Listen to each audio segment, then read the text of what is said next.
just ripped that bitch out. Yo, we live, and of course something gonna happen. Can you hear me So, still? yeah, no. Now you good. So y'all see, back, back of the bench. You know how I go. But all right, let's get things going, man. Let's get the handsome gentleman on the screen. All right, here we go. So, what you want to talk about first? So, first thing we can talk about is how the Indianapolis Colts today just gave up the biggest comeback in NFL NFL history. history. Yeah. Okay. So I'll speak on. I watched the game from my shit look on the map. It's like, nah, I watched the game from beginning to end. I mean, every single snap. Didn't miss a snap, right? So here's kind of like my quick thoughts on it, real quick. So the Colts, man, like their offense was terrible all game. I mean, their offense didn't play good at all the whole entire game. 33 points, the offense did nothing, in my opinion. So special teams to start the game off got a big time, kick return to start the game, like the very first kickoff off the gate. Boom, took off. Great field position. They only got three out of that. They only got three. Great field position. They only got three. Then, then the block punt for a touchdown, big play. Then the pick, big play. Once again during the red zone, right? Then the Vikings went for it on 4th and 1, got stopped. They're on the 30 once again, so they're in great field position again. So they didn't drive all the way down the field at all the whole entire game. And then they got a pick six whenever Justin Jefferson got hurt, and he tried to force one in to Jalen Rager. Then when Justin Jefferson got hurt again, Kirk Cousins threw another interception. So yeah, it was just like the offense did absolutely nothing. They were in the red zone damn near the whole entire game, and then whenever they finally punted the ball and forced them to drive down the field, they couldn't do it, and that's why the Vikings were able to come back in that second half, because they realized like their offense has not played great against us. You know what I mean? The offense has not played good at all. So they forced all the pressure on the offense to win the game, and they couldn't do it. It's that simple. And Yeah. the Vikings came back. I mean, the Vikings have so many great pieces. When Kendrick, like, especially on the defense side, Patrick Peterson, I know he's old, but he's not a terrible cornerback. He's not. And they got a lot of young DBs that are half decent. Eric Kendricks, I believe that's his name. He's really good. Danielle Hunter, and also they got I'm blanking on his name. Number 55. He just came from Green Bay. He just not transferred, but he just signed with Minneapolis this offseason. Number 55 with the dreads.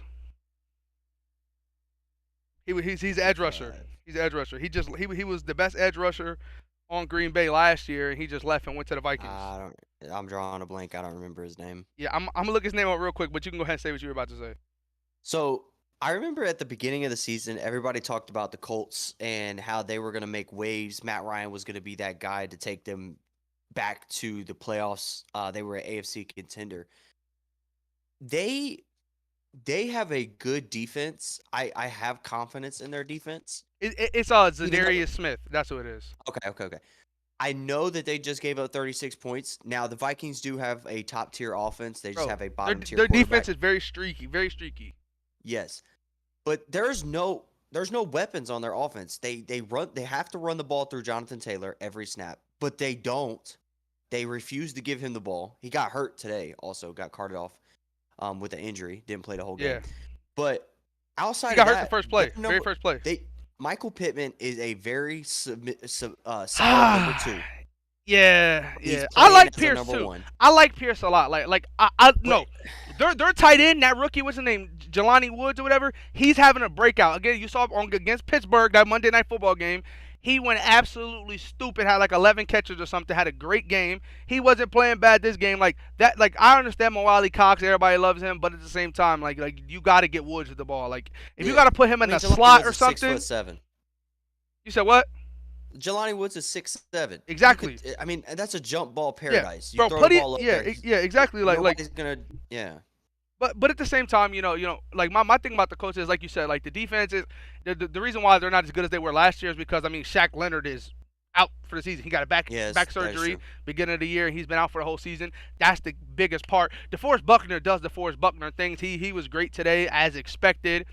And then, I mean, Kenny Moore hurt. So Stephon Stephon Gilmore, Gilmore. I love Stephon Gilmore more than everybody else. But solid at the player. same Yeah. time, Jay Jettis is fucking him up all game. Like he was playing mad dirty, going helmet to helmet, doing hella dirty shit just to try to stop him, and that wasn't working And too like well. my thing with the Colts too is like the Titans opened the door for that division. The Titans have on a 3-game losing streak. They're sitting at 7-5 right now, but they're first place in the AFC South. If Indianapolis could have turned around a couple of these games, you lose a Bro. 1-point game to Philly. You lose a 33-point lead to Minnesota. They lost a close game against the Steelers too on Monday Night Football. Yes, you lose a close game to Pittsburgh. Lost by 7. Lost by 7. You win if you change the outcome. If you get a stop, you win that game against Minnesota. You get a stop at there against Philly, and you score a touchdown, 2-point conversion. I'm not sure. That's 3 extra wins. That puts them at 7, 7, 8, and 1. No, 7, 5, and 1, 4 and 1, 7, 4 and 1. Look. Okay. And now they're first place of the division. Like you have to win those games. They're this You can't give this up 33 division. points. I swear, I've been the biggest Titans hater, for the past few years. I love Derrick Henry though, but it's just like, to me, the AFC South is just so bad, bro. They're so bad. That's why the Titans were our number 1 seeds. That's why the Titans, like last year, were number 1 seed. Fraud as fuck, in my opinion. But yeah, so that's why they're sitting that's why they're in a playoff spot right now. You put the Titans in the NFC North. You put the Titans in any other AFC North. You put them in any other AFC division, they're not doing this, bro. They're sitting at 7-6, and they play the Jaguars, the Colts, and the Texans. I thought they were 7-5. No. Yeah, they're 7-6. So anyway, the Colts are sitting at 4-9. That's still winnable. The division is still technically winnable. It ain't, but it is, because how many games you got? 4 games left? And they're sitting at 7-6. Mm-hmm. The 5-8 Jaguars have a shot. I mean, come on, the Texans obviously they're going for a quarterback in the draft, honestly. But yeah, if Tennessee continues on the route that they're on right now, they could be they're losing tomorrow. 500 team making the playoffs. No, they're going to be 500 tomorrow. They played the Chargers. I think the Chargers beat them. But guess what? But guess what? They play the Texans, right? That dub, give it to them, right? So they're sitting at 8-7. Then they play the Cowboys. They're sitting at 8-8. Then the last game of the year is against the Jaguars, right? So they're gonna be like a 9-8 team in first place. Lost to the Jaguars. Right. They just lost to the Jaguars. Yeah. So that's my thing. 8-9 team in first place. Right. So no, that's not. No, I don't know about that, because let's look at the Jaguars' schedule for the rest of the year, because the Jaguars are 2 games away from them. Right? Yeah, and we have them losing 2 games. So if the Jaguars can win 3 of their last 4, but they play the fucking Cowboys, that's all. That's bad. Okay, then they play the Jets. That loses the division. Wait, does it though? No. Does lose them a Jets? No. I think right now, if Tennessee wins Sunday, if Tennessee can find a way to beat the Chargers, yeah, I mean they won it at that point. The AFC South. Yeah. I think they win the AFC South no matter what. But if you're the Jaguars, you have to win out. Because, like you said, looking at that schedule, it's going to be hard to beat that Tennessee team twice. Now, I know they just beat them, 36-22. It's hard to beat anybody twice. Yeah, it's hard to beat anybody twice, especially a divisional opponent. It's hard to sweep a divisional opponent, especially a divisional opponent like Tennessee, how physical they are. Yeah. So that's going to be a tough game. And then you got Dallas. You can't afford 2 losses, so you have to win out. You have to finish 9-8 to even have a shot at winning the division. Yeah, that's crazy. You have to hope that Tennessee loses out. Yeah, so they can't, and Tennessee plays Houston. So no. Here's another game that I didn't get to say yet. So yeah, they play the Cowboys tomorrow. The Jacksonville does. If they find a way to beat them, that'd be amazing. I mean, they found a way to beat the Ravens. That would be crazy. You know what I mean? Dallas almost. They only got a 3-point win over Houston. I'm not saying saying that Dallas is gonna lose. No, but no, look, don't get me wrong. We're on the same page with that. But here's bro. Do you see them fat ass snowballs falling and shit on the field? Like that's fucking my head up. Now, but anyway. So yeah, if they could manage to beat the Cowboys. They could. You know what I mean? It's possible. But then they play the Jets. If you can hang with the Cowboys, you could beat the Jets. You know what I mean? But I like the Jets this year a lot. I really do.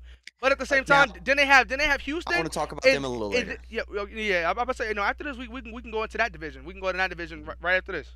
So after we get to talk about that, we can go into that division. But anyway, so the Jets, winnable game. Yeah, that is a winnable game. Game.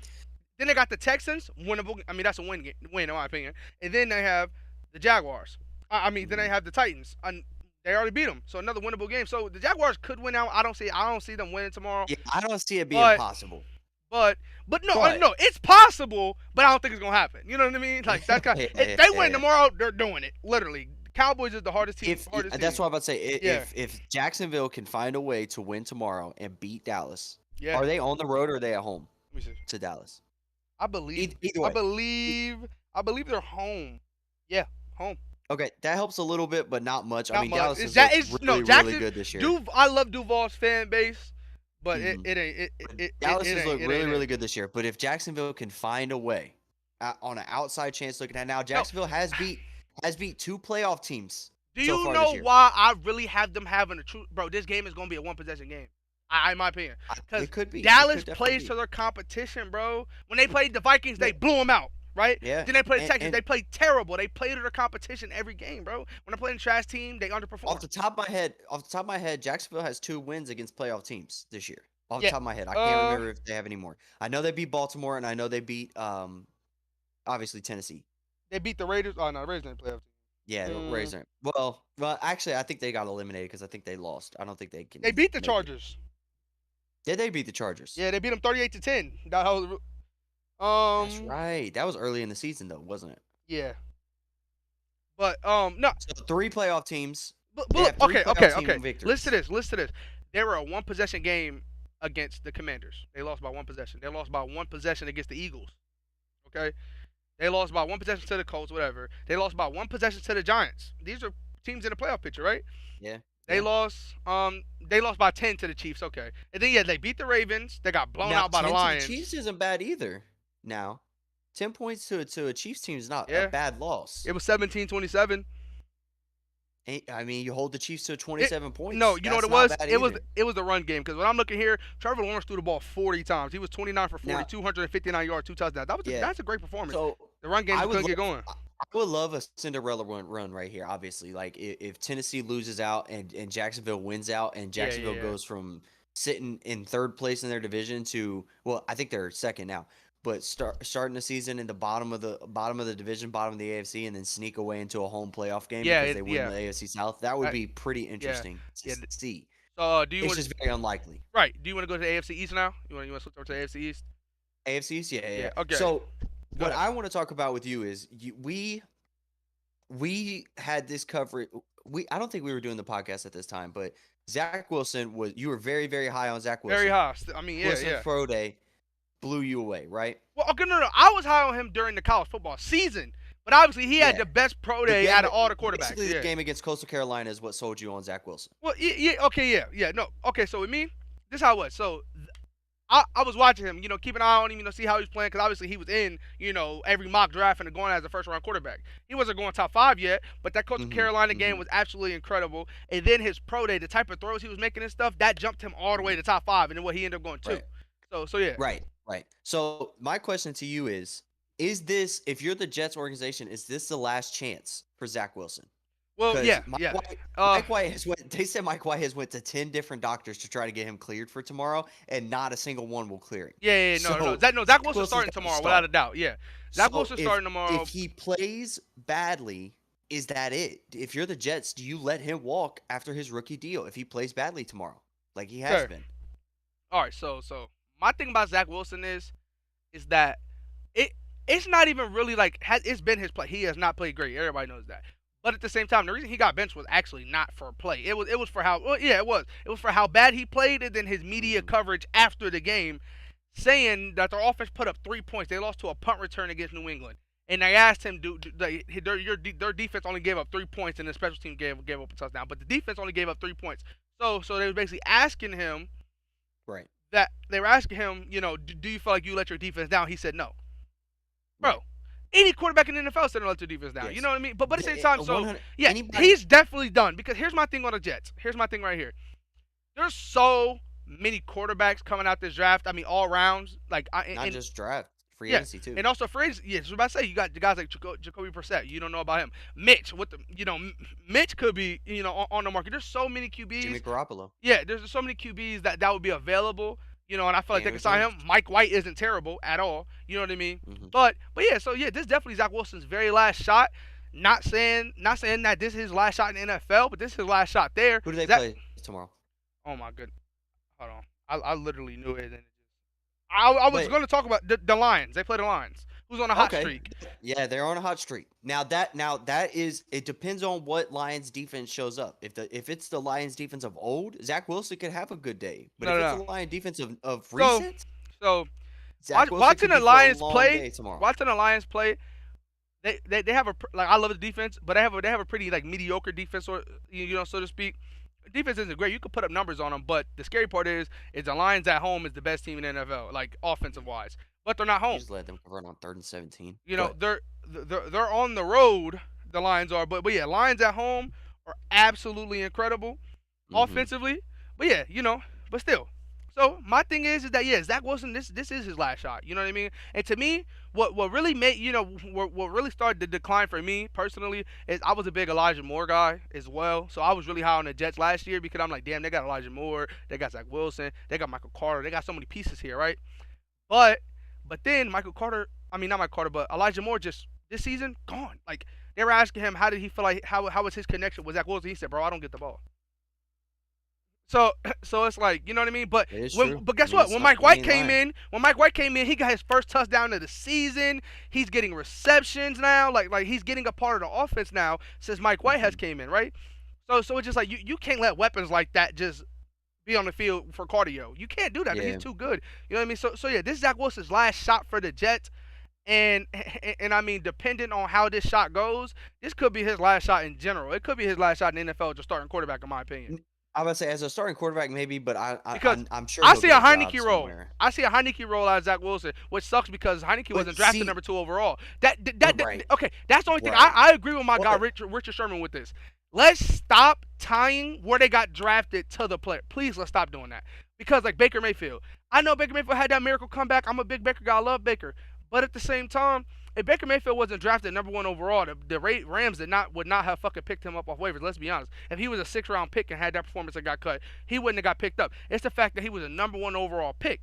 That's why he like just because Zach Wilson, just because he was drafted number 2 overall, that's the only reason why he's gonna stick around.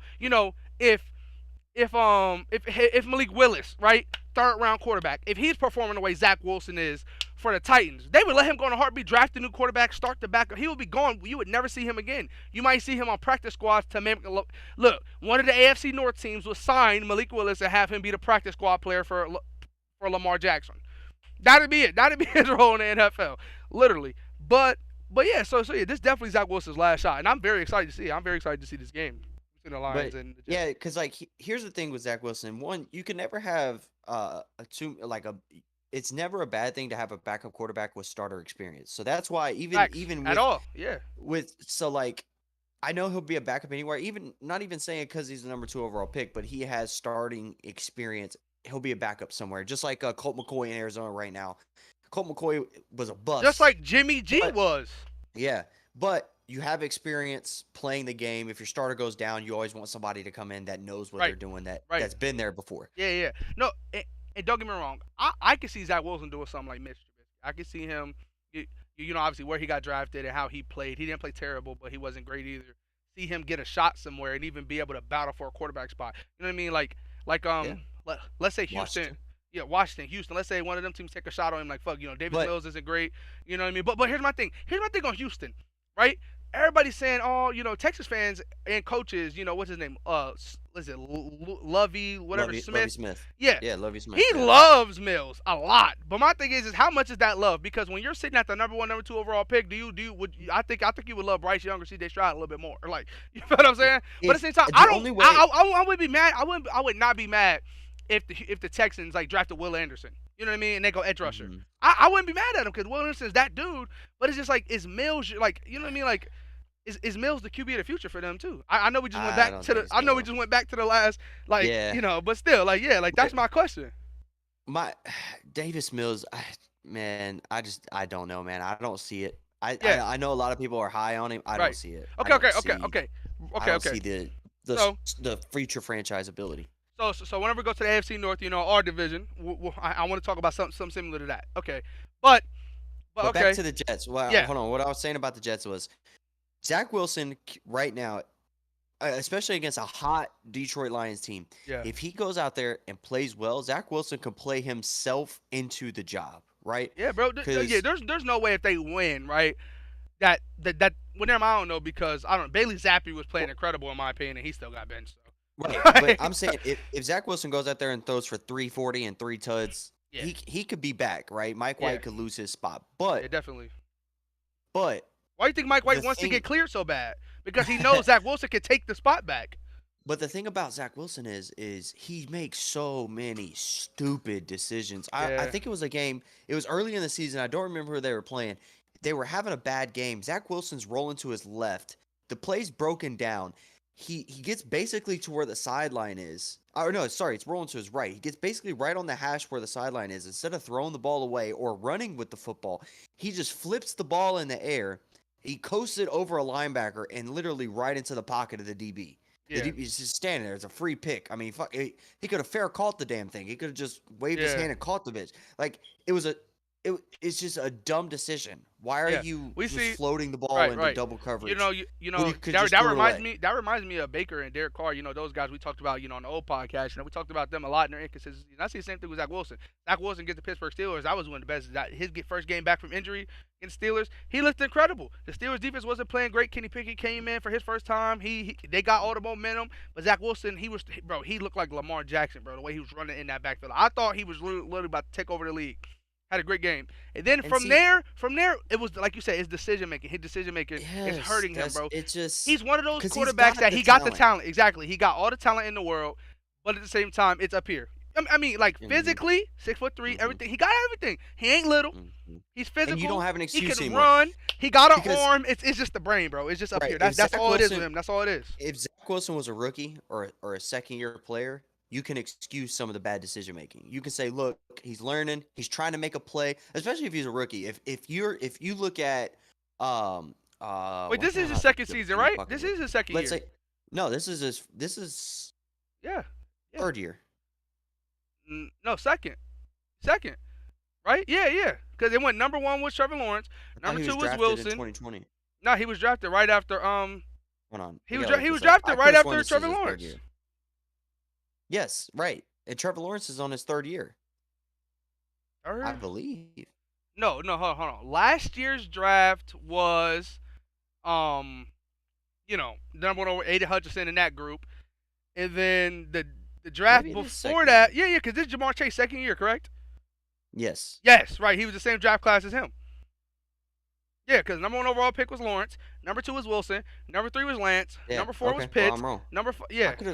I could have sworn this was his third Now, year. now this is second year. This only year two Okay, for bro. Well, I was wrong about that.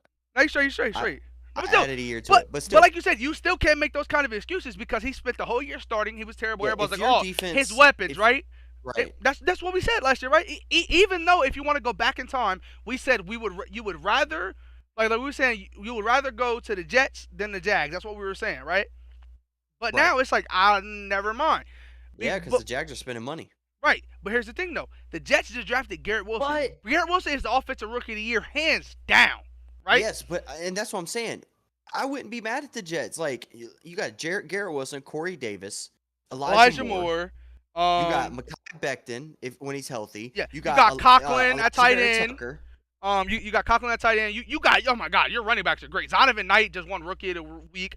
When Brees Yeah, Hall was Brees- healthy, he was the Mhm. offensive Rookie of the Year. You're gonna Michael have James Carter- exactly. Michael You're gonna have Carter's Michael great. Carter, Brees Hall, James Robinson. Yeah. That's your running back. Yeah, room. you got them three. The wide receiver room is a little deeper than what we said. I feel like we missed a couple guys.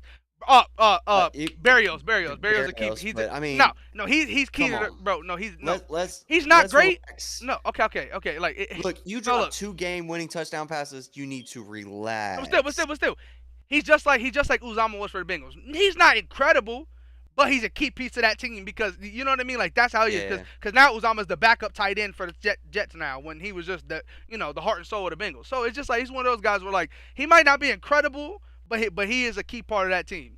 Yeah. So But what was I saying? Oh, well, I was saying Yeah. like excuses and stuff for him. Yes, throwing that ball, you can make the excuse on a rookie quarterback, but Right. you can't make dumb decisions as a Right. quarterback. You could Right. have, even if you play badly, Yeah. you can't make a decision where you're trying to do too much. If in the NFL, if the play's not there and you don't have the room to run, find a pretty girl in the stands and give her a game ball. Like just throw Literally, it away. bro. Yeah. Like okay. So here's my thing, right? And So like I have I'm one of those people. I have excuses for like interceptions sometimes. Okay, you look at Kenny Pickett, first game he threw 3 interceptions, right? 2 of them were tip passes. The other one he was trying to do one of those balls where it's either thrown away, right? Or nobody's gonna catch it. I mean, it's either gonna be nobody gonna catch it, or my tight end gonna get a high ball, right? His power five moves got the catch.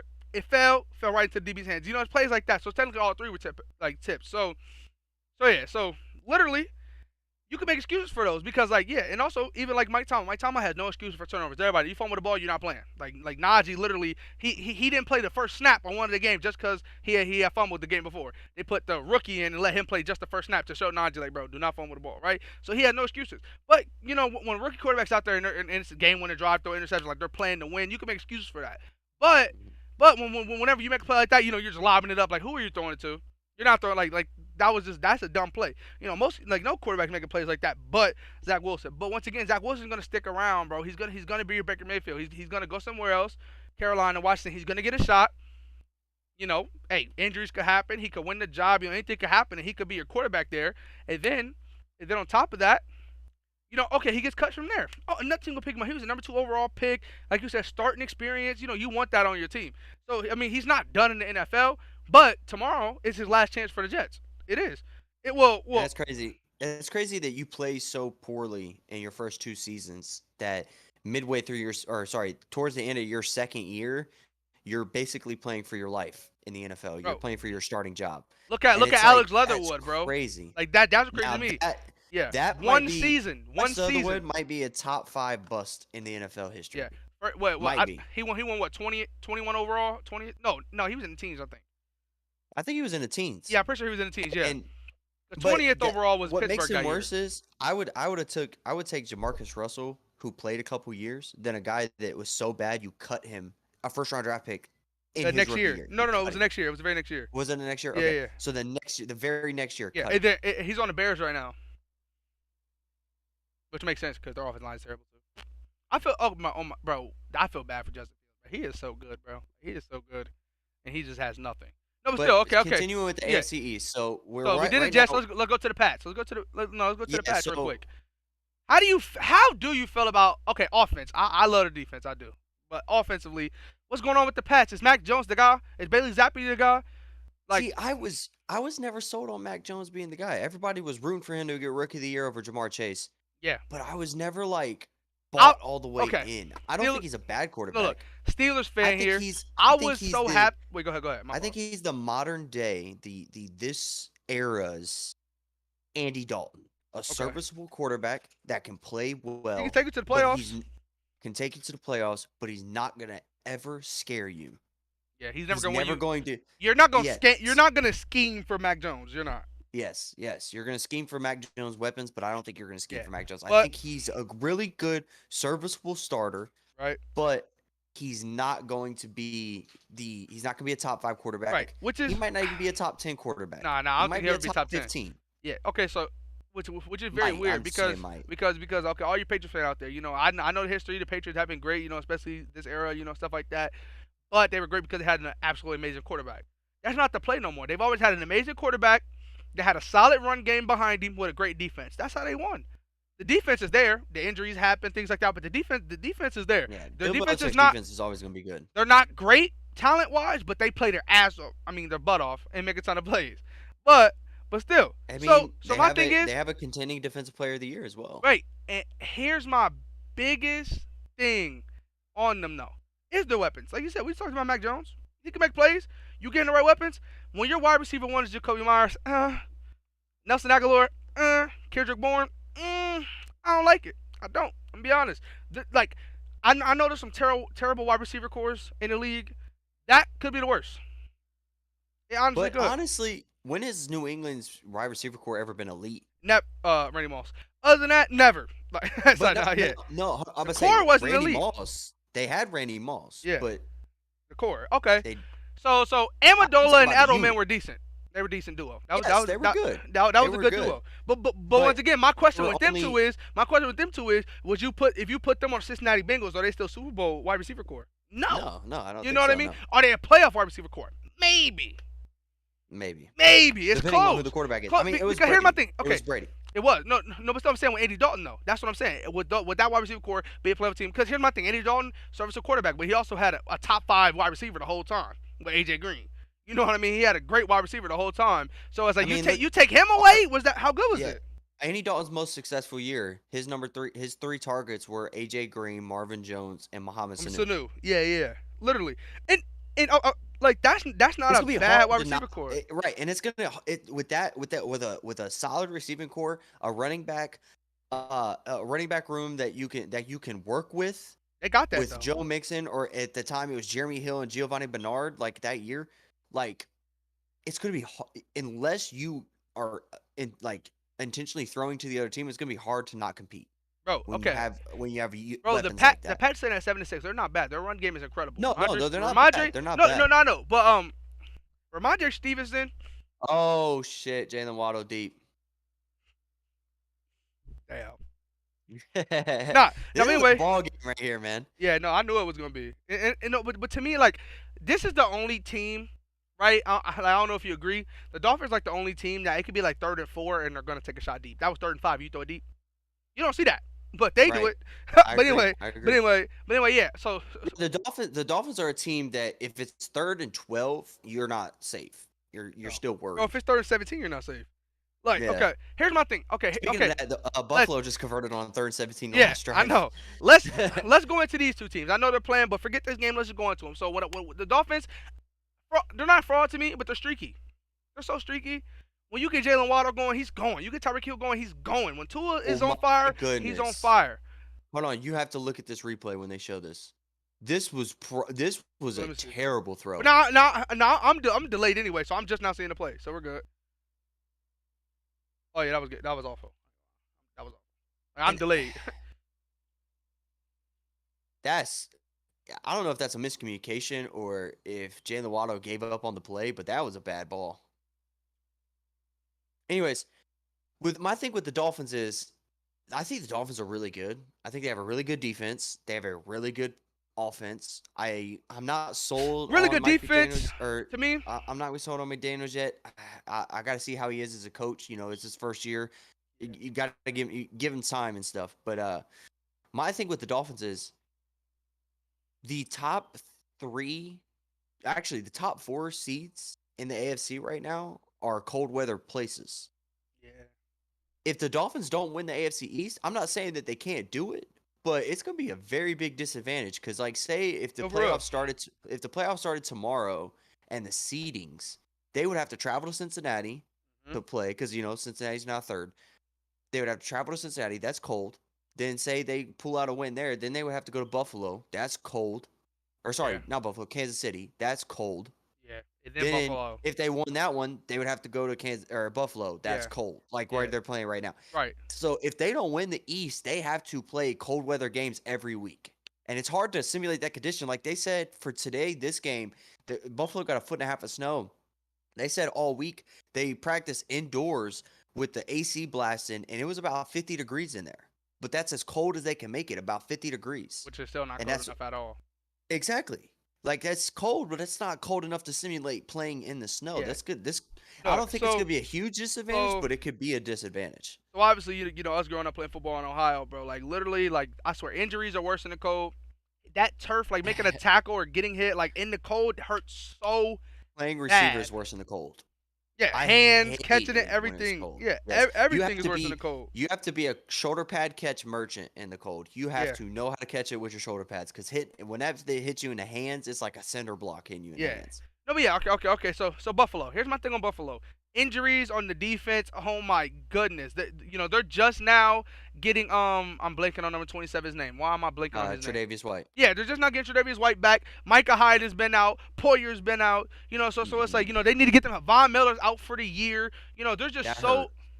Yeah, they're so. It didn't hurt a ton, but that hurt. No, having a pass rusher like Von Miller is. Here's the thing, pass rush. Huge. I mean, look, Von Miller sucks. First quarter, second quarter, third quarter, but that fourth quarter when it comes down to closing that game, that's when he makes his plays. I swear. Here's my thing with the Bills. They're scary. The Bills are scary. They're probably top 5, top 3 offense, number 1 offense. Taking my team out of it, I think they're the scariest team in the AFC if you don't count the Bengals, because I think the Bengals are the scariest team in the AFC right now. But the Yeah. scariest team, I'm saying scariest as in we have a very solid unit. Okay. Here's my thing on And Cincinnati, real healthy, quick. and we're Okay. healthy. Here's my thing on Mostly. Cincinnati. Cincinnati is going to compete every single game they're in, right? That's how I feel about. I'm not saying these teams won't, but I'm saying you're going to get a consistent Cincinnati. When I'm watching teams like Buffalo, and I'm watching in Kansas City as well. When I'm watching like Buffalo, Miami, the Chargers, the Jets, all these teams in the playoff picture, you could get a great version of their team, but you'll probably get that great version in the playoffs. They're scheming. You got more time to prepare. Like you're gonna get that version of them maybe, but at the same time, they're not as consistent. Cincinnati and Kansas City are two most consistent teams. We saw when they went at it. They both played exactly how everybody expected them to play I agree. because they're very consistent teams. Buffalo isn't. Buffalo is not that consistent. It makes me mad, but they're not. You're not gonna get the same Buffalo every single Sunday. Yeah. Now I agree with you with Kansas City on terms of offense. Offensively, Kansas City is the most offensive consistent team, but defensively they are. No. Look, okay. Real quick. bananas. No. They're consistent on defense as well. It's just their defense is not great. So when they play a good team, they give up points, but they can get stops. When they play a bad team, also just give up 24 points, or is it 27 points to the worst offense in football in the Denver Broncos? right? But the turnovers, they got like what? 3 interceptions, pick six. That is true. They were That is making true. plays. I Their defense give you is that. gonna make plays. That's true. Like when they're going against a bad offense, they're gonna make plays. They're gonna get points defensively. They're gonna do things like that. But when they're going against a good offense, they're gonna give up points. But we're talking about Kansas City. Kansas City can put up any amount of points you put up. They're gonna keep the game close. You're not gonna. You're not gonna blow out the Chiefs. Beat them in a shootout. Yeah, you're not gonna blow out the Chiefs. It's impossible. You have to beat Kansas City in a shootout to beat them. Yeah. You have to outscore their offense because you're Bro. like you said, if you have a good offense, you're gonna be able to score. But the tricky part is to stopping their offense. Matter of fact, let's go to AFC West real quick. So look, here's my thing. Okay, so I don't want to talk about the trash Broncos. Broncos country. Let's cry. Hold on. I want to talk about the Broncos for a second. Broncos country. Let's cry. The Broncos might be in the worst position in the entire NFL in terms of they don't own their first round pick for I believe 2 years.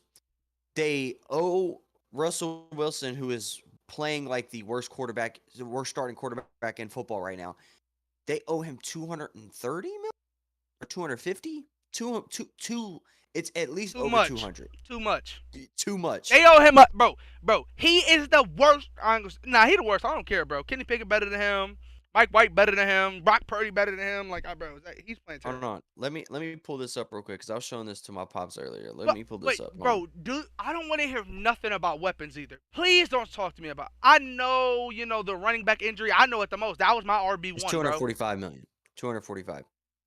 So they paid Russell Wilson $15 million more than the Browns gave Deshaun Watson, and he is playing like a Division III high school player. Taking back to Wisconsin. But hold on. Take it back to Wisconsin. Hold on. Damn, all the way to Wisconsin. Hold on. Let me pull this up and show you this. Bro, check this out. That's trash. Check this out right here. Russell Wilson next season. Can I take this ad off? How the fuck do you take this ad off? Oh, right here. They got the invisible X. So Russell Wilson next season is slotted to make $22 million next year. Okay, that's $20 million more than he's supposed to.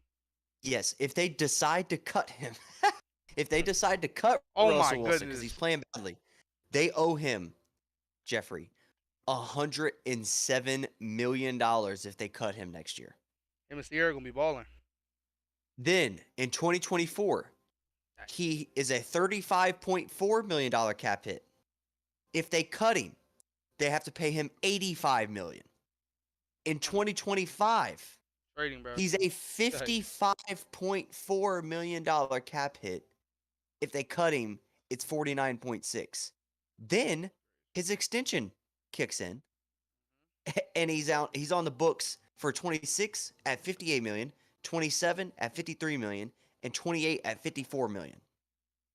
The only time they're going to be able to cut him for less than $20 million is 2027. That's 5 years from now. Russell Wilson will be 39 years old by the time they cut him. And when they cut him, if they cut him in 2027, they will only have to pay him $12.8 million. That is crazy. They're in. They're Yeah, Jerry that Judy's was. contract's coming up. No. Okay. You're gonna Real have to quick. pay Jerry. Real quick. What? Okay. Let's try to figure out some excuses for Russ. Is the offensive line terrible? Is it terrible? Is the offensive line terrible? No, I don't think it's terrible. They're not great, but they're not terrible. Yeah, they're not Okay, great. let's talk but about I his don't think weapons. they're Let's talk about his terrible. weapons. Corliss No, Sutton, Jerry Judy. They're he top has 15. weapons. He has weapons. We always have said before they traded Bradley Chubb, if the Denver Broncos had a quarterback, they Yeah. were contenders. Yeah. Everybody said that. But here's my thing. Here's my thing on the defense though. Yeah, you lost Chubb, but what's his name from Ohio State? Browning. Ain't that the rookie from Ohio Mhm. State? Bro I is believe just so. he's just as good as Chubb. Don't care. Just as good, right? You You got have the you have you a have lot the of. best corner in football, bro. That's what I Patrick was Chan just is about the to say. best Yeah. man-to-man lockdown corner there is, bro. You Justin got him. Simmons is a very Justin good top Simmons 10 is safety in the league. dog, right? The linebacker core, trash. But the D line ain't terrible. You got edge rushers. You got DBs. You know, secondary is straight. Right. You got a good You defense. have receivers. You have somebody to throw the ball to. You bro. have Jerry Judy. You have Corliss now. I know Sutton, he's hurt. KJ Hamler. You know, in the running back room, your best running back got hurt. We know this, right? I know it the most. He was my RB1 in fantasy. I know this, right? Then, on top of him getting hurt, Latavius Murray ain't terrible. He's not terrible. Mike Boone is not terrible. But then Melvin Gordon just disappears. Gets cut. Bro, I mean, I know you've heard the stat that the Denver Broncos, if they average 18 points per game, they'd be 10-2 right now. Yeah, they would be first or tied for first in the AFC West, I think. Like they would be up there with the Chiefs. Because how many? Well, no, wait. The Chiefs got 11 wins. I think the Chiefs are 11. No, I think they're 10-3. The Yeah. Chiefs are. Yeah, 10-3. Yeah. Which So okay, they would be tied with the Chiefs right now for the AFC West if they averaged 18 points a game. Yeah. So here's my thing on the Chiefs, right? You gotta beat Chiefs in the shootout. The best defense of football, 49ers, without a doubt, right? They put up 44 points against the Niners. They did it, right? They put up big numbers, right? So Put up big numbers. you gotta be able to put up points with them. I think every team that's gonna make the playoffs in the game AFC. against the Bengals, they only put up 24 points. That's a good game for a lot of teams. Yeah. And that was a down game for the Chiefs. Exactly. Yeah. Right. Bro. Yeah. Exactly. So here's my thing when it comes to the Chiefs. Every single team that's gonna make the playoffs that they're gonna face in the playoffs is gonna be able to put up points, right? So all the pressure is not gonna be on Patrick Mahomes, which we would like it to. Like you would always like your quarterback to have the pressure on them instead of anybody else on the team. But Patrick Mahomes isn't gonna have that pressure. All the pressure in the world is gonna be on that defense. It's gonna be on Chris Jones. It's gonna be on Snead. It's gonna be on Nick Bolton. It's gonna it's going to be on every single game they play. Their defense is going to have to get stops enough for the offense to be able to win games. Can they? Of course. They've only lost 3 games this season. They've won 10. Right. 10 games their defense did enough to win. But in the playoffs, it's a lot harder to do that, and they're gonna have to continue to do that. Yeah, and it's specifically their front seven's not bad. Not Gregory Rousseau. That's Buffalo. Dunlap is a great edge rusher this year. He's playing his tail off, bro. Dunlap is solid. Oh my right? God. Chris Jones Great. is elite. Yeah. You have Karlaftis from Purdue. Good. He's not bad. Oh yeah, this is rookie year, correct? Yeah. Yes. He's Bolton, good. Their front seven is fine. It's the back four that's gonna have to step up. The thing about Nick Bolton is Nick Bolton doesn't edge rush no more. He's strictly inside. Yeah, Him and Willie Gay. Willie Gay edge rushes a little bit more. Like I think he's their other edge rusher here and there. But okay, DBs, they have so many young guys though. Like Trent McDuffie or whatever. Yeah, McDuffie, rookie. Yes, first round pick. The Watson guy that we play, number 35, rookie. And then but then the number 1 obviously is L'Jarius Sneed, 6'4" fast. He's great. But at the same time, you can have one great DB and still get blown out. That's how it goes. Yes. But then be Cookie. But then safeties though. You got Justin Reed, ain't that his name? Yeah. Yes. When Tyrann Mathieu left, that defense got a big hole. Huge hole, right? So they're a beatable team. You got a third round or second round. It's second or third round. Brian Cook out of UC. He doesn't even get on the field much. Like he don't even get on the field much. Yeah. Right, not much, but I mean he's a rookie. I mean, it's hard to rely. They had to overhaul that secondary basically from last season to this year. Yeah. And that's going to be their. Yeah. Look at all the guys that left, right? In the playoffs. Their number 1 corner left. He's on the Niners now. What is his name? Charvarius Ward. Yeah, he left. They had a few other DBs that left too, but the only guy they kept. Tyrann went to New Orleans. I'm saying they had a few other corners that left too. Sorensen I forgot. left. Oh, he was terrible. But Sorensen, he wasn't that great.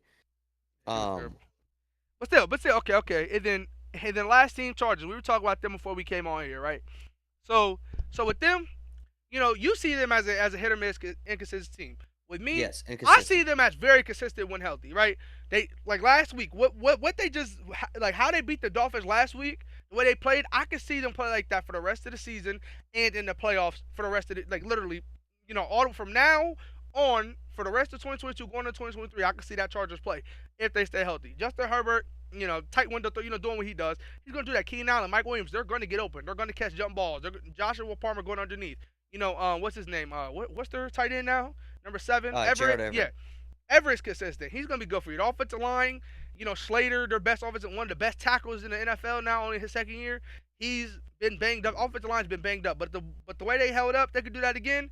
Eckler, it doesn't matter if he has a good offensive line or a bad offensive line. They can get him the ball out in space, passing it or hand it off to him. He's gonna do his thing. But in the defense, if the defense gets, I know the corners are done for the year, and J.C. Jackson and Callahan, but the guys that just played last week against the Dolphins, if they can play like that for the rest of the year, and the edge rushers can get back there, Khalil Mack, and hopefully Joey Bosa can get healthy, Mhm. this But can be a really consistent team. here's my thing with the Chargers, right? Like you said, inconsistent. They're 7-6 right now. When they've won, they've looked good. When they've lost, they've looked terrible, right? Right. So my thing with the Chargers is if I can see them making the playoffs, like you said, they're getting healthy at the right time. They can get in. If they get in, they're probably going to be a 7 seed, right? Which means they're going to be Yeah. either taking on Kansas City or Natty. Buffalo Oh. in the first round. No, because Oh. the 7 seed takes on the 2 seed. Yeah. You're right. So they'd either take on Buffalo or Kansas City. Can they beat Buffalo or Kansas City in the I first think round of the so. playoffs? I think so. On the road. On the road. Yeah. I mean, I think they can beat them, but will they?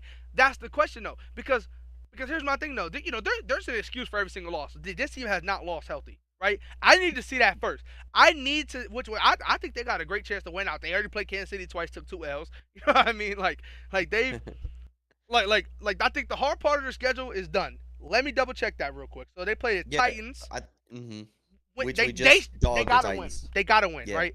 Colts win. Rams win. Broncos. I think they win out. So wait, what's 4 games, right? So with they're 11-6, I see 11-6. That's playoffs right there, Yes. right? But yes, 11-6. Miami's right now at 8-5. Depending on Yeah, who wins this game, Miami could be 11-6 as well. Would yeah, it would come down to a tiebreaker on who would get the 5 seed or the 6 seed and who would get the 7 seed. yeah. If Wait, if if, wait. There's a if lot of Buffalo teams. wins this There's game. a lot of If teams. Buffalo wins this Jets game. are around the 6 losses. Patriots are around the Yes. 6 losses. Yes. The Pats and the Jets are both 7-6 as Yeah. well with I the could Chargers. wait. The Ravens, what they're healthy, they could be around 6 losses Yes, at the end of the year. I'll say the Ravens are 8-6 right or 8-5 right now. Yeah, so I'm saying they could end the season around the 6 mark. So it's gonna be a lot of teams around that mark. But I do see the Chargers like I do think Chargers are better than most of those teams. Now But here's a question for you. yeah, If what's up? you're a team like the Chargers, Yep. if you're a team like the let's say the Ravens or the Bengals, if Yeah. you're a team like the Dolphins, a team that is probably not going to win your division, depending the Bengals and Ravens, depending on who wins that one. Yeah. Are you fighting or the Patriots or the Jets? Are you fighting for the 5 seed? The No. 5 seed's got to be the best wild card spot right now to get. Yeah, Because yeah. you're taking on Tennessee in the first Right. round. Uh, A Tennessee team that has been falling off the face of the earth. Yeah. Okay. So That's the wild card spot to get. It's yeah. Tennessee. It's And the 5 also spot. okay. So it's 2 reasons I want the 5 spot, right? One, right? We all know how hard playoff games are. Everybody knows that, Yes. right? Yes. So you don't want to come out of a battle and then have to face like the best team. Because you don't want to be sitting at 6 or 7. You don't, because if you do manage to win, it's only harder from there. Mm-hmm. You know what I mean? Which I know it's like that for everybody. Obviously, whoever's sitting at 2 or 3, when they win their first game, it's only getting harder from there with them too. But I'm saying like if you're sitting at the 7th seed, the struggle you're gonna have to beat that 2, right? And then to go and play the number 1 right after. Come on, that's tough, right? Teams have done it. Yeah. I don't know if they've done 100%. it, but Yeah, I you would think have to go. Yeah, you would have to go. You would have to beat the 2 seed. Let's say all top seeds win and 7 wins, right? right. Wins out.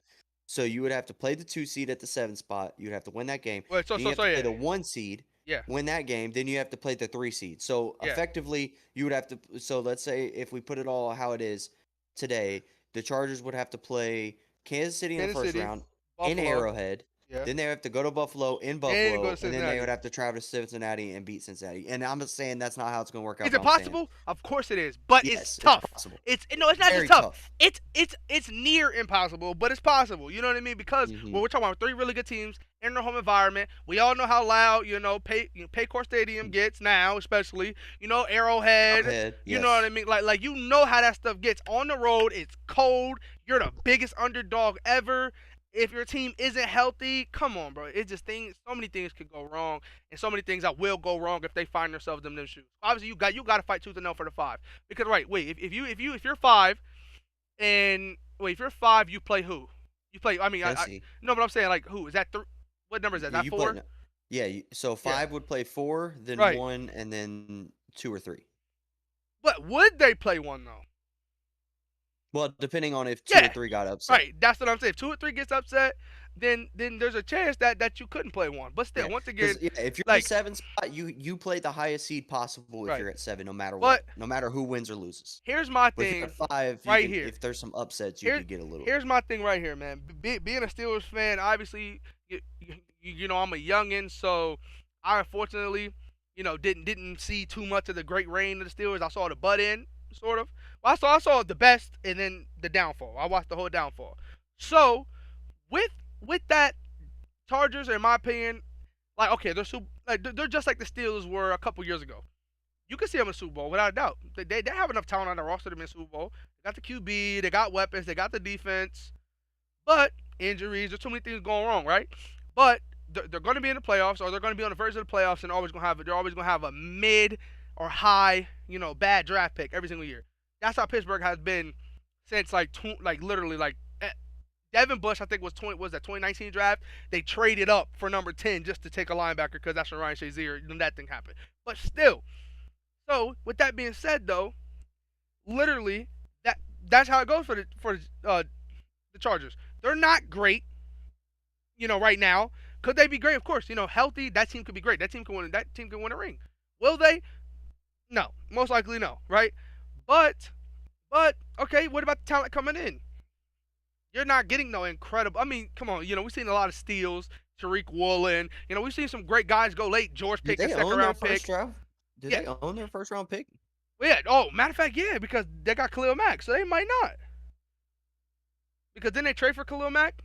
Yeah, they traded for Khalil Mack. Yeah, so yeah, they definitely probably gave that up. So yeah, matter of fact, yeah, then yeah. So it's like, obviously you're in LA, so you're gonna get people to sign to you, but at the same time you have a quarterback on his rookie deal, stuff like that. It's starting to get shaky. Yeah, so the Chargers have their first, second, third. Yeah, they have all their picks for this draft. They do have their first. So still, once again, I see them making the playoffs, being in between the 5 and the 7, right? 5, 6, 7, right? That's the best case scenario for them is in that range. Still, if you're sitting at 7, what's your draft pick there? Right? If you're like 20, 18, 20, 18 through 20, right? You said what? If you're 7, yeah, you have 18 probably... through 20, right? Yeah, 18 through 20, depending on how you do or your record, right? Yeah, I think so. Somewhere in that ballpark. I know, like what last year. Yeah, last season. There's 32 teams and there's 14 playoff teams. And the 7th seed, if you lost in the first round, you would get the lowest portion. So Super Bowl is 32. Runner up 31. AFC, let's say AFC is 29, NFC is 28. Then second round 20. You'd probably be looking at like 19, 20. Yeah, that's what I said. No, I know that because Pittsburgh lost in the first round of the playoffs last season and got the 20th overall pick. And then the year before that, though, they got 24 because they had won AFC North, whatever. But still, yeah. So you're in the 20s and below. You're in that range most likely. And if they're sitting at 11 and 6, then yeah, they're definitely in the 20s. If they, if they lose the first round. So it's just like, bro. Obviously we've seen guys get drafted in the 20s and be great, stuff like that. But at the same time, you're not adding Will Anderson. You're not. You're not adding one of these top wide receivers in the class. You're not doing that. It is what it is. You're gonna add some talent. You know what I mean? Okay, so the Bears got a 2022 second round pick and a 2023 6th rounder for Khalil Mack. So yeah, so the Chargers definitely still have their first round pick. Right, but still, so you're gonna add talent, right? But you're not gonna add no crazy talent. Your quarterback's on a rookie deal, stuff like that. So like his money's coming. So things of that nature. So it like this roster they have right now, they got to win with, right? They got to get healthy. I think they can though. Healthy, Derwin James, J.C. Jackson, Bryce Callahan. They Here's can win. exactly. It's just the health, bro. Availability is the I best think I ability, talked about bro. this. I think I talked about this on the earlier podcast that we did. The blueprint for winning the Super Bowl is you have to, or you don't. I won't say you have to, but it looks like a lot of these teams are looking at you have to win your Super Bowl when your quarterback's on a rookie contract. And right now, Herbert, he's on his third year. He's got 2 years left. You have this season and the next 2 years to win now because Herbert's going to get paid. You're going to have to pay him $400 million, $300 million, Yeah. right? $50 million a year. And it's going to eat up not all of the cap, but a lot of the cap. So if you want all of the pieces that Right. that LA Look. wants, you got to win the next 2 seasons. Here's my thing, though. Here's my thing. Right? You know, like it's so hard to say though, bro, because you see teams like the Jets, man. Look at the rookie class they just brought in, bro. Incredible. Right? Every single one of those guys are great. Right? Look at the class Seattle just brought in, bro. Great. Right? All of them are playing their butts off. You know what I mean? Like a lot of teams have brought in just so much talent. The Giants brought in some talent. Like you know, just so many guys. You know what I mean? So it's like the Chargers can get pieces and continue to win, but like you said, like it got to be this year push, or get healthy and stay healthy for next season. You know what I mean? That's honestly just what you got to do if you're the Chargers. It can happen though, without a doubt. But yeah, like healthy, like they're as healthy as they're gonna get right now. I think I don't know if Joey Bosa's done for the year or not, but let's say he is not, then yeah, they obviously can get Bosa back, but once they get him back, they can make a true push. But let's talk about the last team that we haven't talked about in the AFC West real quick before we go to the North. I want to go to the North. The Raiders. Like I hate watching the Raiders so much, bro. It's Josh Jacobs this way, Josh Jacobs that way, Devontae Adams here. That's all it is, bro. You run here, run there, Devontae Adams, right? Obviously, that's what you're supposed to do with your weapons. That's what you have to do with your weapons. That's what you should do with your weapons. Damn, hold on. Before you continue, Gabe Davis has got a DPI in the end zone. It looks like it's gonna be first and goal from the 1 with 8 seconds to go in Yeah, the no, half. I'm watching it. Look, I want Diggs to score a touchdown. I need him to score, bro. This win right here puts me in the playoffs. If I win. Holding, not DPI. Holding. That's only a 5-yard penalty. Ooh. Now it is automatic first down, but it's only a 5-yard penalty. Yeah. But anyway, So they're not at the 1. It looks like they're at the 5. quick. But go ahead. The Raiders are not a playoff team. I know they're on a hot streak, stuff like that. They play Pittsburgh. I think Pittsburgh can beat them. Pittsburgh should not be able to beat them. I think they would be able to, because the Raiders are super duper inconsistent. The Raiders are Josh Jacobs right, Josh Jacobs left, Josh Jacobs up the middle, and then Devontae Adams deep. That's the whole offense right there. You can stop that. Obviously, they're the best running back in the league or whatever, and then one of the best wide receivers in the league. So obviously, it's hard to stop. But Derek Carr is inconsistent. There's so many things wrong with that team. The defense, like I don't know what's going on. Here's the thing: you know what I mean? Jeffrey, is Derek Carr a top 10 quarterback in the league? Top 10? No, I didn't. What'd you say? No, I didn't hear what you he's said. not. He's No. not. So do you move on from Derek Carr after this season? Is this it? You gave him a number 1 guy. All right. You gave. I mean, Darren Waller did get hurt, so we'll give him that. Josh Jacobs is leading the league in rushing yards, and you gave him a true number 1 in Devontae Adams. Yeah, you gave him arguably last season. He was the best wideout or whatever. You Yes. technically gave him the best wide receiver coming into this season. Yes. Well, I mean, yeah. And is it? Are you done? Are you done with All right. Derek Carr, or do you give him another shot? Derek Carr is one of those quarterbacks for me that I'm looking at, and I'm like, if there's something like Sam Darnold, so to speak, like if there's something better available, you're jumping on it every day of the week. But obviously, if there's nothing there, you're not gonna have the kind of draft pick to draft. Well, matter of fact, I don't know. They're winning. They're on a win streak. They were at one point sitting at 3 overall pick, but they're winning. You're winning a lot. So my thing is, you're probably not going. Okay, you probably can get a Will Levis or something. You probably can get to a QB, but is that QB gonna come in better than Derek Carr their first year? I don't think so. Rookie quarterbacks suck. Everybody knows that. But yeah, my thing is that if Jimmy Garoppolo is available, somebody like that, that's a topic. Is Jimmy Garoppolo better than Derek Carr? That's a topic right there. I think so. But still, if there's something better available, you got to take the shot, and you got to get currently. Wait, this is old. Hold on, I take this. Wow. No, this is not old. Did Durant start him on fantasy? I gotta check this. I told him to, and he didn't. Oh my goodness, Durant, if you watching, bro, smack you in your face, bro. Currently, the Raiders are sitting at the 9th pick right now. Oh, okay. That's okay. We could do something with the 9, right? Will Levis gonna be in that range. I do not want to see Anthony Richardson go in the And first sorry, the round. Ravens are 9-5, not 8-5. They're 9-5. But go ahead.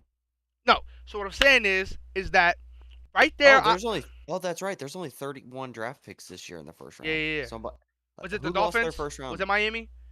I think it was Miami. Yeah, somebody lost their first. It was Miami for talking to Brady or whatever, right? Or some weird stuff like that. You know what? It might have been Miami. Yeah. But that makes sense. But still, so what I was saying is that like Hendon Hooker, Anthony Richardson, Will Levis, there's so many guys around that pick right there. Doable. You can get you a guy, but is them guys gonna come in better than Derek Carr? No, I don't think so. Rookie quarterbacks all suck. Literally. Once again, we didn't get to see Joe Burrow's full rookie season. He wasn't gonna be as good as he's been since the after year, but every single rookie quarterback is terrible. We all know that. Like, here's the thing is that like guys like Mac Jones was not that good last year, but he was good enough. You know what I mean? Like that's how it is. So yeah, you kind of got a great rookie quarterbacks with a curve. But yeah, so obviously, if there's something better available, you jump on it. That's how it is. Here's my thing though. When it comes to the Raiders, can they pay Josh Jacobs what Josh Jacobs should be paid? Because, okay, it'd be different if we're talking about he performed good enough to get re-signed. No, he performed so far like the best back in the league. So give him. He's gonna want close to best back in the league money. Do they got that? I don't know though. So right now, Derek Carr has 3,117 passing yards, 20 passing touchdowns, and 10 picks. Is that terrible? No. Is it great? No. You know what I mean? He's in that, like, he's probably ranked 16th for me. Probably where he's at a 32. He's probably 16th. Like, obviously, I'm not going to go down the list because I don't really know it all. I'm not thinking of them all off the top of my head. But, like, I got Geno Smith better than him. As of right now, yeah. Geno Smith better than him. Obviously, he's probably over a Kenny Pickett. He probably is, of course. But there's so many guys. He's over Russ, guys like that. But there's so many guys you can still put over him. You put obviously all the top 5 guys that everybody's named. So yeah, so right now, I would say Pat, Joe, Justin, Lamar, Josh, Tua, Josh. You already said Lamar. You said Geno. Yeah, Geno's better than Kyler. See, look, Kyler's better than Derek Carr. This might be unpopular opinion. I think Kyler Murray is not a top 10 quarterback in the NFL. Nah, I think he is. Okay, nothing. He's a very good playmaker. Right. But I have zero confidence in him as a quarterback. Six games of this season, he had no DeAndre Hopkins, and his wide receiver 1 was Hollywood Brown. Okay. But he also, Hollywood Brown gets hurt. And AJ Green. AJ Green. Not prime AJ Green, but still AJ Green. No. AJ Green's only on the field because Rondale Moore keeps getting hurt. That's the only reason. Rondale Moore's the wide receivers go Hopkins, Brown, what's his name? I just said it. Like Moore. Mm-hmm. And after watching last game, Robbie Anderson, and then it's AJ Green. But they got 4 guys over here. Zach Ertz all year. No. Zach Except for recent. No. Well, he got hurt, but he didn't. Yeah. They had him for most of the year. I'm trying to think when he got hurt. I feel like he got hurt like 4 or 5 weeks ago. Yeah. Plus, they already I think they still got Max Williams too, don't they? Max Williams, nah, he's not the one that's playing. They're playing Trey McBride, the second-year player or whatever. He's good though. He's good though. But offensive line, terrible offensive line. Okay, defense is once again they're hit or miss. They have some talent. They got Budda Baker. Like Isaiah Simmons is decent when he wants to be. Byron Murphy, I don't know. Watt, JJ. They got some pieces, but it's just like it's not enough.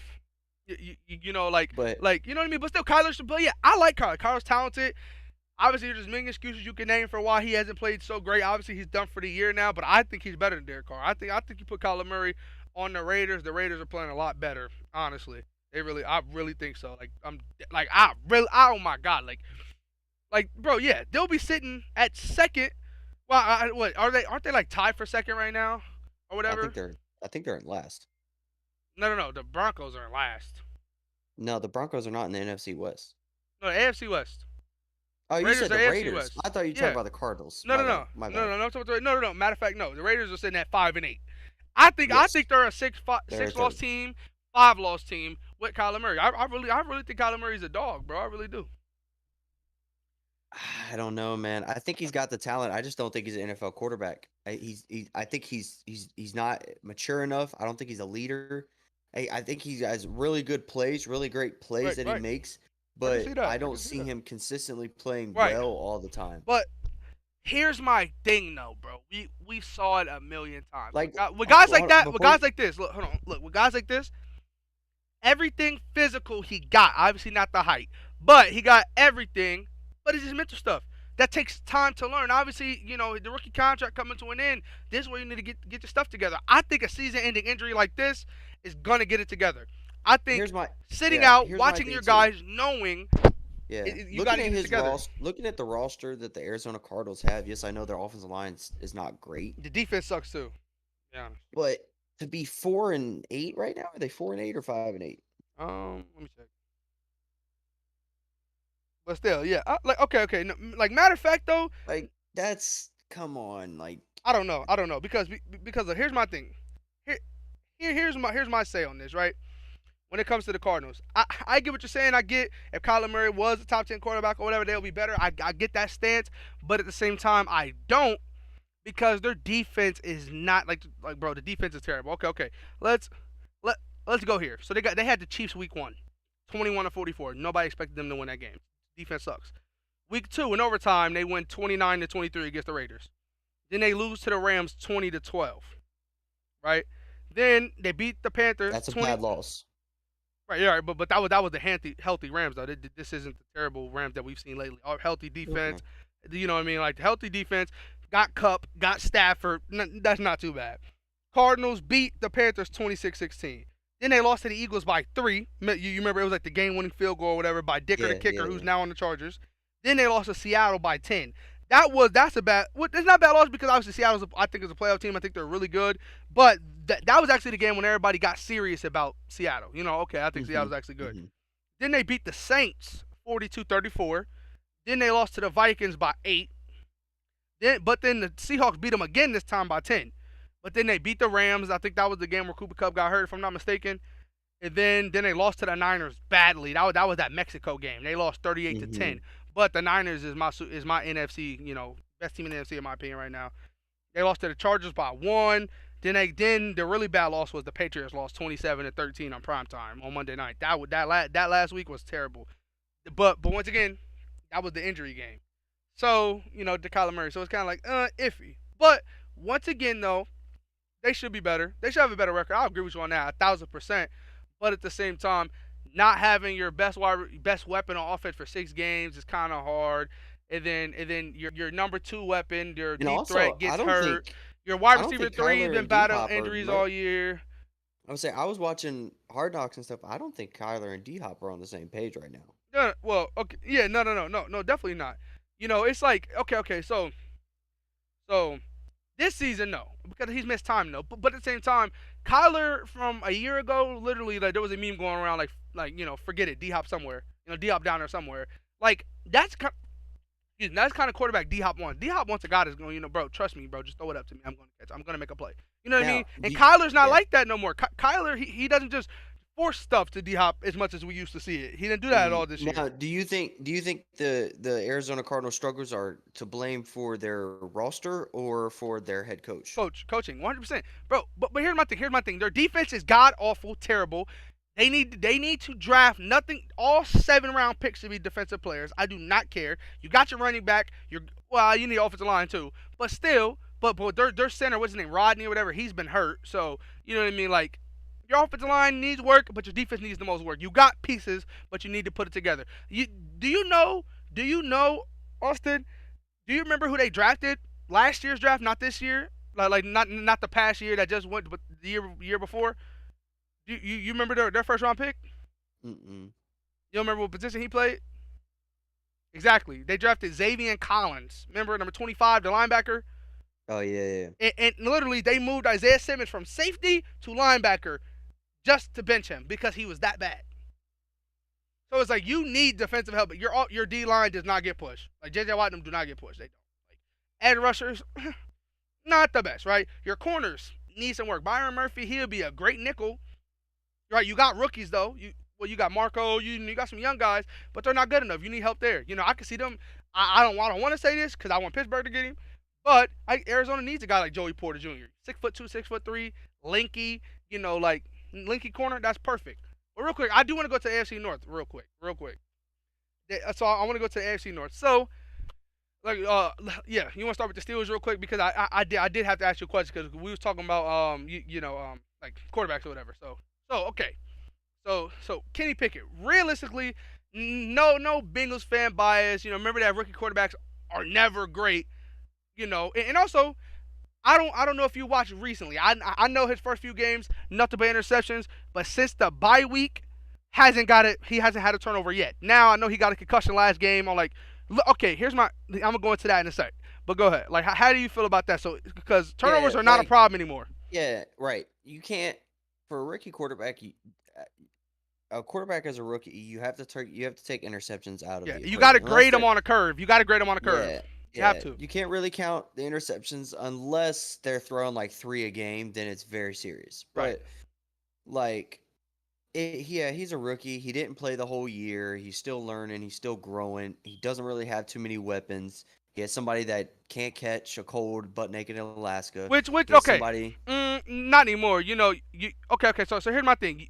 Deontay Johnson is sitting at number 2 in openness in the NFL. No one. Stephon Diggs, only person in front of him. He's over all the other receivers. Thinking about Deontay Johnson is sitting at number 2 from. I saw it was a picture going around. Is it like that now? Probably not. But this is about 2 weeks ago. He was sitting at number 2 in openness, getting open. He gets open. His problem now is not his hands at all. He's the bottom 5 in drops. Like he doesn't drop the ball anymore. It's his feet. A lot of the plays he can't get both toes down. Here's my thing though. George Pickens, name Jamar Chase. George Pickens, same talent as him, same level. Jay Jettis, same talent. Do you know the problem? You know the problem with George Pickens is? You know why George Pickens he hasn't had a breakout game yet. You know why? Guess the most targets he's had in the game. 8. 8. That's decent, right? That's decent. But a guy like George Pickens should get 10 plus every single game. Bro, they throw jump balls at him. Marlon Humphrey said it himself that George Pickens made him feel like a little boy the whole game. They threw 2 jump balls. That's all they threw to him. Caught both. It was by Mitch. Right over top of Marlon Humphrey. Now you got to get him the ball. I would say, is that a coordinator problem or is that a Kenny Pickett problem? Oh, no, it's not Kenny Pickett. Oh, okay. Kenny Pickett was forcing it to him for the first few weeks. That's when we saw, George Pickens getting over 100 yards. That's when we saw him score against the Dolphins. That's when we saw him really start to come into his own form. But no, it's Matt Canada. 100%. We got the worst offensive coordinator in football. We've said it. Everybody was calling for Matt Canada's job, but Tomlin has never fired a coach during the season ever in his tenure with the Pittsburgh Steelers. He never has. He does not believe in that. But if there was any guy that should get fired, it should have been Matt Canada. This is not, the Pitt Panthers. It's not, bro. You cannot come here and run that terrible scheme. Now, is there certain plays where we're like, oh, snap, I like that? Of course. When Chase Claypool threw a passing touchdown, I love that. That was pretty different. When George Pickens got a jet sweep rushing touchdown from the 1-yard line, that was different. I like that. But at the same time, there's no way, right, that George Pickens should not get over 10 targets a game, right? He should be the number 1 in targets. Deontay Johnson can get open. But here's nothing. Deontay Johnson and George Pickens, I could count on one hand how many times they ran a route that was over the middle of the field this season. They don't run crossers. Drags, no. Slants, nope. Everything's outside. Every single, the slot receiver is nothing. That's why Chase Claypool was looking so good this year. Because he was doing all the over-the-middle stuff and Mitch was hitting him. And then when Kenny got, he was hitting him. And then Pat Freiermuth has been playing really good. Now that we got rid of Chase Claypool, Pat Freiermuth is having an incredible, season so far ever since he's left because he's now over the middle with everything. So that's the thing, though, is that I don't like that, bro. I don't like that. I want the receivers to go over the middle. I want George Pickens to get deep posts. I want him to just, bro, like the way the Bengals played against Pittsburgh. Right? They couldn't throw it deep. No, it was just dink and docks and passing it to P. Ryan. That's how that's literally how they beat them in the second game. Because obviously they had Jamar Chase, they had Joe Mixon, so many guys, so many variables to that game. So obviously they had to play a certain way. Every single time, this is how they played. They just threw a little 10-yard jump ball to T. Higgins. There's not a DB on the Steelers that's going to stop that. And they didn't. If we do that with George Pickens, there's not a DB in the league that can stop that. He's mossed the best DBs in the NFL. Marlon Humphrey was on his head the whole entire game. Every single game he makes an incredible catch. Every single game there's something going viral with the Steelers of George Pickens making a catch. That one-handed catch is going up for catch of the year. Him and Justin Jefferson are going to battle out for catch of the year because that one-handed catch he had against Cleveland. Like that's literally like, so it's like guys like that, when you see flashes, they should get the ball more. You know what I mean? Like that's how I feel. I swear. If like okay, this one thing I said, hey, if it's wrong, just tell me I'm wrong, bro. Please. But I've talked to a million people about this, and I keep saying it, and they all say there's some truth to it. That's the worst I've heard. Is, there's some truth to that. The reason why Jamar Chase is top, Justin Jefferson top, Cooper Kupp top, Tyreek Hill, bro, their quarterback, bro, during the quarterback they date. Like they love them so much. They throw them up like you'll never see a game where Jamar Chase does not have 8 or more targets. It ain't gonna happen unless the passing game just sucks that day and they're running it. He's going, bro. It does not matter if it's man coverage, if it's zone, if it's double cover, if it's a streak slant. You're gonna Jamar Chase, he ain't getting open. Oh, they're gonna throw screens to him. They're gonna get Jamar Chase that ball, right? Same thing with Cooper Kupp. Same thing with Jay Jettis. If the game plan you had coming into the week ain't working, you're going to change it up to get your guy the ball. Steelers don't do that. They don't. George Pickens, oh, he ain't getting open. Oh, let's force it to Deontay this game. Oh, let's force it to Pat this game. Oh, let's just run with Najee. You know what I mean? So it's kind of like that, 3 and outs. Because it's like, the game plan they came in with stops working. So, they don't pivot and try to, get a scheme going real quick to get their guys the ball. Like, George Pickens is the best offensive guy we got. Over the first-round pick, Kenny Pickett. Over the first-round pick, Najee Harris. Over Deontay Johnson, who's been a Pro Bowl and stuff like that. He's the best offensive weapon we have. And he hasn't got a 10-target game yet. So yeah, that's my thing though. And then now Kenny Pickett got Roquan Smith had his face mask like this, right? One hand on face mask, one hand on his back, and slung him and smacked his helmet off the turf. And he had a concussion, had to leave the game with a concussion. And now he has to sit this week. There was no flag, no roughing, unnecessary rough, nothing, right?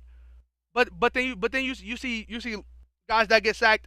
There's a flag and it's clean. No helmet to helmet. No. Oh, he put all his weight on him. Oh, that's a flag. But our quarterback getting grabbed by his face mask and his jersey and slung to the ground isn't a flag. Mm-hmm. Oh boy, just right here, just helmet to helmet hit. That didn't get flagged. Right? Yeah. No. I'm saying like I swear, still no, like that's straight crown to the side of the dome. Right. But but that's still. That's helmet to helmet. Well, let me see. No, I mean I saw full speed. No, but still no. Show the replay. That's fucking illegal. But yeah, go ahead. No, but my thing is though, bro, I swear it depends on the stages of the game or the player every single time, right? That's what I hate about officiating, and it's hard to do because they know, okay, oh, that was Josh Allen. All eyes are on him no matter what. So that just happened to Josh Allen. We gotta throw this flag, right? Because that's gonna be all over the place. Josh Allen just got hit like that, but because it's Kenny Pickett and the Steelers who having a really bad year, oh yeah, him getting grabbed like this by his face mask and slung to the ground and bounced his head off the turf. It's Kenny Pickett. It's fine, right? And you saw the Bills game. Kenny Pickett literally got in 2 fights. There was 2 fights versus the Bills because of Kenny Pickett sliding, getting hit by his former Pitt teammate for the Bills number 3, and then number 55 just slung. Well, no, he was trying to hurt Kenny Pickett's leg, so Kenny Pickett got his leg and started punching him and stuff. Like literally, no flags on neither of those plays either. So it's just stuff like that happens to the Steelers. Steelers lost every single game they were supposed to. And the record is what the record is. I'm not trying to say that we're better than our record or nothing like that. No, we aren't. But it's scheme. If we get a new offensive coordinator, and you know what our biggest flaw is, bro? Offensive line is not terrible. I think we got the franchise quarterback. Kenny, because once again, when you look at rookie quarterbacks, you know when they're going to be good because you see flashes, right? That's all. Rookie quarterbacks, if you see the flashes, you see the intangibles, you know they're going to be a good quarterback. That's Kenny Pickett every day of the week, right? That's him every day of the week. We saw that with a lot of guys. Was that okay? You see the flashes, right? You see the big plays. Then you see, you know what I mean, the intangibles. He's always watching film. He's he's a leader. Najee didn't hit the right hole. He's running up to Najee, talking to him while they're going to the huddle, letting him know, he's a real leader. That's what he does. You see that, right? But the biggest weakness for the Steelers, in my opinion, is corners, right? Every single one of our corners are terrible when the ball is above eye level. Mike Tomlin has said it. He said our DBs need to get better when the ball is above eye level. That's literally the problem. Because jump balls to Higgins, you see them happen all the time, right? The jump ball to Nelson Aguilar, the jump balls to A.J. Brown, 2 of them in the first half. It's plays like that. Look, our DBs, we get picks, right? We get picks. We're going to make plays. But we need that one DB. We need that Joey Porter. We need that Christian Gonzalez from Oregon. We need that guy that's 6'2", lanky, that's just not gonna let you catch it. He ain't gonna get no picks. He gonna have 0 interception when the year over. But he's gonna have like 35 passes defended and only 4 balls caught in him or something crazy like that. That's the kind of corner we need. We don't need an interceptions guy. We got those. Minka over top, Demonte Casey over top. We got Edmonds over top. You got Levi Wallace. You got all the DBs that can make the big plays. We need a DB that's not gonna let you catch it. That's it. Break the ball up. Be a Pat Peterson. Just break it away. Make sure they don't catch it. Pass your hand. They ain't catching that many picks, but they're breaking it up. That's kind of if the Steelers get that, whole different ball game. Defensive line fine, and we're drafting guys behind the D line. Like DeMarvin Leal, in my opinion, is our second best interior D lineman, but because he's a rookie, he ain't out there too much. So when Cam Hayward hangs it up, it's not a sigh of relief for nobody because it's Leal time. He's coming in playing the same way Cam Hayward just played. Edge rushers are still obviously incredible when they're healthy. Interior linebackers, Miles Jack and Devin Bush and Spillane, all three of them are playing out of their mind. Safeties, we have four safeties. They go anywhere. They're starting safeties. 4, right? One of them was a 7th round pick. So everything's fine. It's just those weaknesses. No weaknesses are huge. Literally huge. Coordinators, our D coordinator, he's decent. We got the Bengals old DB coach, Terrell Austin or whatever. Mm-hmm. He's our defense coordinator. He ain't terrible, but Matt Canada's god awful. He's the worst offensive coordinator in the NFL. So that's my thing. But once again, there's room for improvement though with the Steelers. Obviously, there's room for improvement for every team. And my thing is though, when we were sitting at pick 4 or 5, I was so excited, bro, because here's my thing. Like, it got to the point, bro, when I was saying the Steelers wasted 2 first-round picks. I was that guy. I was saying we took a running back in the first round. You're not supposed to do. And then we took a quarterback, and now, I was like, bro, we're sitting at a pick where we could replace him, right? If we're sitting at a pick where we could take Stroud or Bryce Young, and we don't, that'd be crazy. You know what I mean? But at the same time, obviously now it's starting to pick it up, and we got 5 wins or whatever now. So it's like, now we're at 10 right now. Yeah, best case scenario will be 10 or more. I mean, okay. Here's my thing: if we can't go 9-8, if we're gonna be anything less than 9-8, just lose every game from here on out. Like, for real. Get us the best pick possible so that we could bring some talent, right? And one guy, man, I swear if he heard this, but I'd make my day. I played against him in high school, Paris Johnson Jr. You should know a lot about him because he goes to your favorite college right now. He could be a Steeler, bro. And I would love that, bro. I would love to see Paris Johnson. He went to Princeton. I went to Hamilton High School. We got our ass kicked, but played against him. He's going to be in the NFL. I hope he's a Steeler. That'd be incredible, But still, there's so many corners, there's so many guys Steelers can get, and I swear, like, the Steelers don't rebuild, bro. They just add and keep going. Like, have you ever seen the Steelers rebuild in your lifetime? Never. And there's been down years. There's been terrible years. But for some reason, they just add talent and keep going. That's how I see this team. But for all my lifetime, it's been the same QB. It's been 7. So I've never seen another quarterback besides 7. But still, like, Kenny Pickett, same level. He's on the. I think when it's all said and done, Kenny Pickett could be on the same level. But who was it? Who was it that scored? Cause it didn't pop up for me yet. Jalen Waddle. Okay.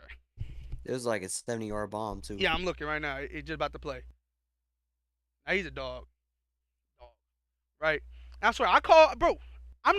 Hey, if you're watching this, go to the old pod, right? Old videos on the pod, the Underground Sports podcast videos. Listen to me talk about the rookies. You ain't gonna hear one rookie except for Zach Wilson. But every other one, I hit the nail on the head. Every single one. Everyone. I called Micah Parsons, Jalen Waddle, right? In this year, I was talking about Tariq Woolen. I was talking about all the guys from the small colleges. Dogs, right? Dogs. But Zach Wilson was a big miss. Big miss. That's my biggest miss.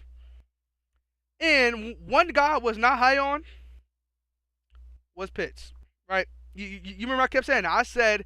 I said I would be the most scared of Cincinnati if they took Penei Sewell or Jamar Chase. I said I hope they take Pitts because I kept saying that. Not because he isn't a freak of nature, not because he isn't great, but because of the way he performs. But obviously, if you put Kyle Pitts or Joe Burrow, obviously he's eating right now. Like he's going crazy right now. I mean, Kyle Pitts has been in a very bad situation. Yeah. But I don't know though, bro. It's just like bad situation, but it's not like he's not getting the target. It's not like he's not open. It's just like he's just not performing the way he should. He hasn't had great quarterbacks. You know what I mean? He does. It's the quarterback play. Matt Ryan isn't terrible. Marcus Mariota. He had Matt great. Ryan for one season, and he had a good season his rookie year, and then now he's got. You would say Marcus last year was a great season? I said a good season for a rookie. He had a good season. Yeah, 1,000 yards. But guess how many touchdowns he had? What, one? One. Pat Fryermuth had more than that as his rookie year. Right. I mean, yeah, he didn't have touchdowns, but 1,000-yard receiver is still a good. I mean, it's hard to get 1,000 yards Oh in the no, NFL. without a doubt. That's a, okay. But I'm saying if he gets those same numbers every single And year for the rest of also, his career, that's not good, bro. his new head coach doesn't like to throw the football. I mean, shit, didn't they have a game a couple weeks ago? It's the game right before we played them. I think they played. I want to say the Saints, but I could be wrong about that. He's talking about That Carolina. they ran the ball, or it was Carolina. They ran the Yeah. ball like 21 straight plays. Yeah. So do you know why though? Do you know? But once again, Kyle Pitts wasn't healthy that game though. So it's like Yeah. so when Kyle Pitts was playing, him and Drake London were getting a lot of targets, right? They were throwing the ball, but at the same time, their strength is running. When you have Cordero Patterson, when you have Tyler Algier, and then Caleb Huntley, those are three solid running backs for their team, right? And then you have obviously a mobile quarterback. Running is your biggest strength, but they could pass when they needed to. So kind of leaning on that. You know what I mean? Like yeah, like that's how it goes. Obviously, if they went out and got Jimmy Garoppolo, I don't see them running the ball that much. You know what I mean? Like I honestly see them passing more. If they get them a quarterback that really can throw that thing, then yeah, Kyle Pitts could have a better season. But literally last season we saw him with a pocket quarterback, can't move at all, and he had 1,000 yards but one touchdown. You know what I mean? So it's kind of iffy. You know what I mean? He only had 4 more receptions than a guy like Pat Fryermuth who gets so overlooked for some reason. So yeah, you know what I mean? It's a lot of things on the line when it comes to Kyle Pitts and stuff like that. Like obviously, 1,000-yard season is great. Then getting hurt, season injury this year, and also Austin, he's well, last season he didn't even score a touchdown in the USA. He scored in London, but nah, he got a touchdown here this season. But still, so yeah, there's a lot of things around them. But staying in the AFC North, so obviously we can talk about Cincinnati if you want to. Want to go into Cincinnati and how like they're having an identical season. Well, actually a better one than last year's regular season wise. Yeah, But yeah. because last year was a 10-7 year. This year is obviously looking what you already got 10 wins or 9 wins. 9. We got 9 wins. So We're 9 and 4. Already on a trajectory to have a better year. But last year, just like this year, the start was terrible. We'll say terrible because you went lost 2 games, but it was a bounce back, big bounce back, right? And now having a great year. But yeah, so we can go into that. We start off the season 0-2, and as from week 3 to now, we're 9 and 2. Right, exactly, and that's what good teams do. Like when they go on stretches like that. And what are you on? Yeah. What 5-6 game win streak? I would say we're on a 5-game win streak. Right, exactly. Now. So Sunday for us is a big test. I mean, obviously playing against Brady in Tampa, that's gonna be a big test. Yet, I don't like Tampa this year at all. I it's Tampa, a very winnable game, but Brady if they get momentum or you let them hang around, Tampa can win it easily. Yeah, that's kind of how it is. For me, like with the situation the Bengals in right now, we're in a win now mode. We gotta win now. We got the next couple years. We gotta pay Joe in 3 years. So because we got this is his 3rd year under contract, but then you get the 5th year option for a first round draft pick. Yep. So we got this year and 2 more. T. Higgins, this is his 3rd year, so we still ain't got to pay him next year, but the year after we're probably gonna Ja'Marr Chase announce those extensions. Mixon though is coming up, right? Bates no, Mixon just signed a 5-year deal. I think That's what I'm saying.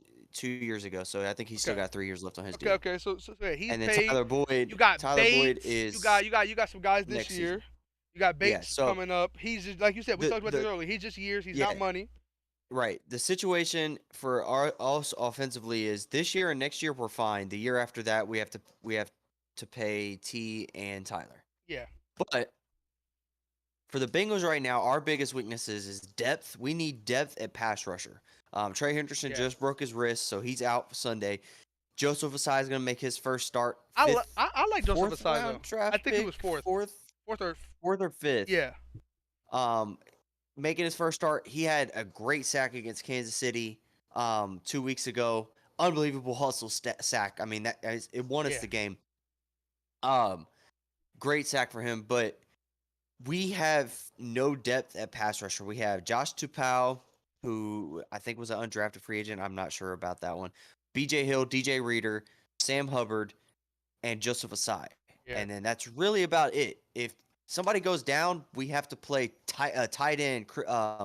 Wilcox, our second string tight end, is our emergency pass rusher on Now, defense. which is And just actually, crazy to last me. season, Which is crazy to me because like a team like for some reason I thought all teams have crazy depth on the D line, but then yeah, like looking at a team like Cincinnati, that's actually the exact opposite. That's their worst depth, honestly. yeah, Receivers we have the questionable worst. too, but Yeah, like, but after the top Wilcox three, actually, but still, Wilcox actually last year had to play. No, it's or it's Christian or not Christian. It was Sample played defensive line for us last year. crazy. Like for That's a couple crazy. games, he actually When played D when you line. look at I think he played D line in when, the game against the Titans. I think he was in a defensive line as well. that's crazy. And he was a backup tight end that year. But look, when you literally look across, right? You look at one of your AFC rivals, right? And like AFC North rivals, like the Steelers have so many linemen. Like literally, I remember talking about this with my brother. I remember talking about it like because me and him we were really interested in the 53 man. Like we were going with it this year. I mean we were in depth this offseason with the Pittsburgh Steelers. This is my like obviously I be in depth with the team, but not as in depth as I am now. But like we literally had like on the 70 like when the 75 hit or 85 whatever it was, I believe we had like 11 defensive linemen, edge rushers, and like interior D linemen included. We had 11. And we was like, bro, there's no way. And I was gonna have to cut down to like 7. But yeah, we have like Montravius Adams, Larry Ogunjobi, Cam Hayward, DeMarvin Leal. And the edge rushers, we just traded for Malik Reed to be our third string guy because when TJ Watt did end up getting hurt. You got Alex Highsmith, TJ Watt. Like I'm missing guys too. I don't know how I'm missing guys. But yeah, so yeah, it's just like the depth there is crazy, and then yeah, like it's like crazy. Man, I thought all teams had a billion guys for the defensive line, and just to see that, yeah, I saw that this year for the first time because Chargers and Cincinnati both have bad depth. And then corner, we are getting very light at corner as well. Yeah. You know, Cheetah Bay got hurt; he's out. And then Mike Hilton got hurt last game, and I was like, whoa. Yeah. Mike Hilton's out for tomorrow. Dax Hill's making his first start. Wait, he's gonna play corner or nickel corner? He's gonna play nickel. No, yeah, he's gonna play in the slot. Damn. I like that. I like that. He did it at Michigan, and he was good. So. Yeah, he played a lot of slot corner at Michigan. He played outside corner too. In the playoff run, he played outside. Now, a lot of people, I've seen this a lot on Bengals Twitter. Everybody, you know, giving Cam Taylor his flowers for Sunday against Cleveland. Good game. Good game against Cleveland. Yeah, Taylor Britt. He's a dog. Good game against Cleveland. Dog. You got a dog in him right there. I liked Cam Taylor. I like the way he's playing. I like his potential. Like it. Here's my concern with Cam Taylor, and I told this to my dad while I was watching the game with him. There were so many times in that game. I think it was like 2 or 3 times actually. I want to rephrase that. 2 or 3 times he would fall asleep at the top of the route and leave a man wide the fuck open. That pass that Deshaun Watson, when he scrambled and like threw the ball as he was getting sacked and Donovan Peoples-Jones caught it. If you watch that play from the All-22, you watch that play from the All-22, Cam Taylor's playing great defense on Donovan Peoples. Donovan Peoples gets to the top of the route and cuts to the end, and Cam Taylor just basically stops running for just a split second and falls asleep at the top of the route. Donovan Peoples-Jones gets separation in the middle and gets that big completion on third down to move the sticks. Yeah. Like, but that is concerning. Here's my thing on that. He had a good game. Like, he had a good game. Game-winning play in the goal line to knock the ball away from Donovan Peoples-Jones on 4th and goal. Knocked it out of the way. No, beautiful play. They tried him like twice on that, on like down and distance in there. Yeah. And he knocked them both out of that. I mean, good play. And Cam Taylor, very sure tackler. I love the way he tackles. Bro. He reminds me. He reminds me of Hayden and Mike Hilton. He reminds me of those guys. He's a playmaker. He's a playmaker. The game against Tennessee, Derrick Henry, he forced the fumble on that screen pass. Derrick Henry took like 80 yards. Yeah, they got it knocked out, and then Burks picked it up. Yeah, Cam Taylor's the one that punched that ball out. Yeah, but yeah. So my thing is on his flaws though. It's so weird because like this statement right here would be non-arguable until this season, bro. I would say the problems he has is all rookie corner problems, and you probably still can agree with that. Also, because, like, rookie corner that didn't play the first 6, 7, 8 weeks of the season because he was hurt. No, that too. But also, here's my thing. It's 2 things rookie corners struggle with the most. One, scramble drill. They suck. I swear, like watching rookie cornerbacks in scramble drill is god awful because literally the Tennessee Buffalo game proved that to me. because Diggs went off for 3 touchdowns and 2 of them were on scramble drill plays because yeah, once again they fall asleep because like, oh snap, I locked him up his whole entire route. Boom, okay, my guy's getting pressure, bet. Oh, he's 20 yards deep now. Like, they suck on those, and then yeah, like double move plays, top of the routes. Yeah, like rookie corners are not good at those plays. But once again, that takes time. No, I can see him. I can see him be our number one corner for years now. For like 2 years from now, he could be the number one lockdown corner. A very good second round pick, and he was a second round guy for us. That's a good pick. It is crazy. It's crazy because like I did not think he was gonna fall that low. I thought he was a fringe first rounder because of his college career. Like he was actually really good. Some people say it was a reach, and now they're eating their words because it was not a reach. We have a solid linebacker room, like the way our linebackers could be better, but it's great. Jermaine Pratt is having his big year. He's going crazy. Logan Wilson is the most underrated linebacker in the league. No, bro, this is literally what I told De'Aaron. Like it was probably a couple weeks ago. I said what people do not like to like talk about with Logan Wilson is actually how fast he is from sideline to sideline. Like that to 17 me. tackles against Cleveland last week. No, that to me is the scariest and the craziest thing, bro. Is his sideline to sideline speed. Like, well, also, and also Wyoming, he reminds me of Milano. They're great coverage linebackers. That's what they get credit for. But then you see him in a run game, and it's like, bro, stop saying he's a coverage linebacker. Right. He's more than that. He can pass rush. He can do everything. Zach Wilson. Logan Wilson played safety at Wyoming. He played a lot of safety. Yeah. And then he moved to linebacker later on in his career. So he has the coverage ability of a safety. He played safety in high school, was recruited as a safety, then moved to linebacker. Yeah. So he gets interceptions, 17 tackles against Cleveland on Sunday.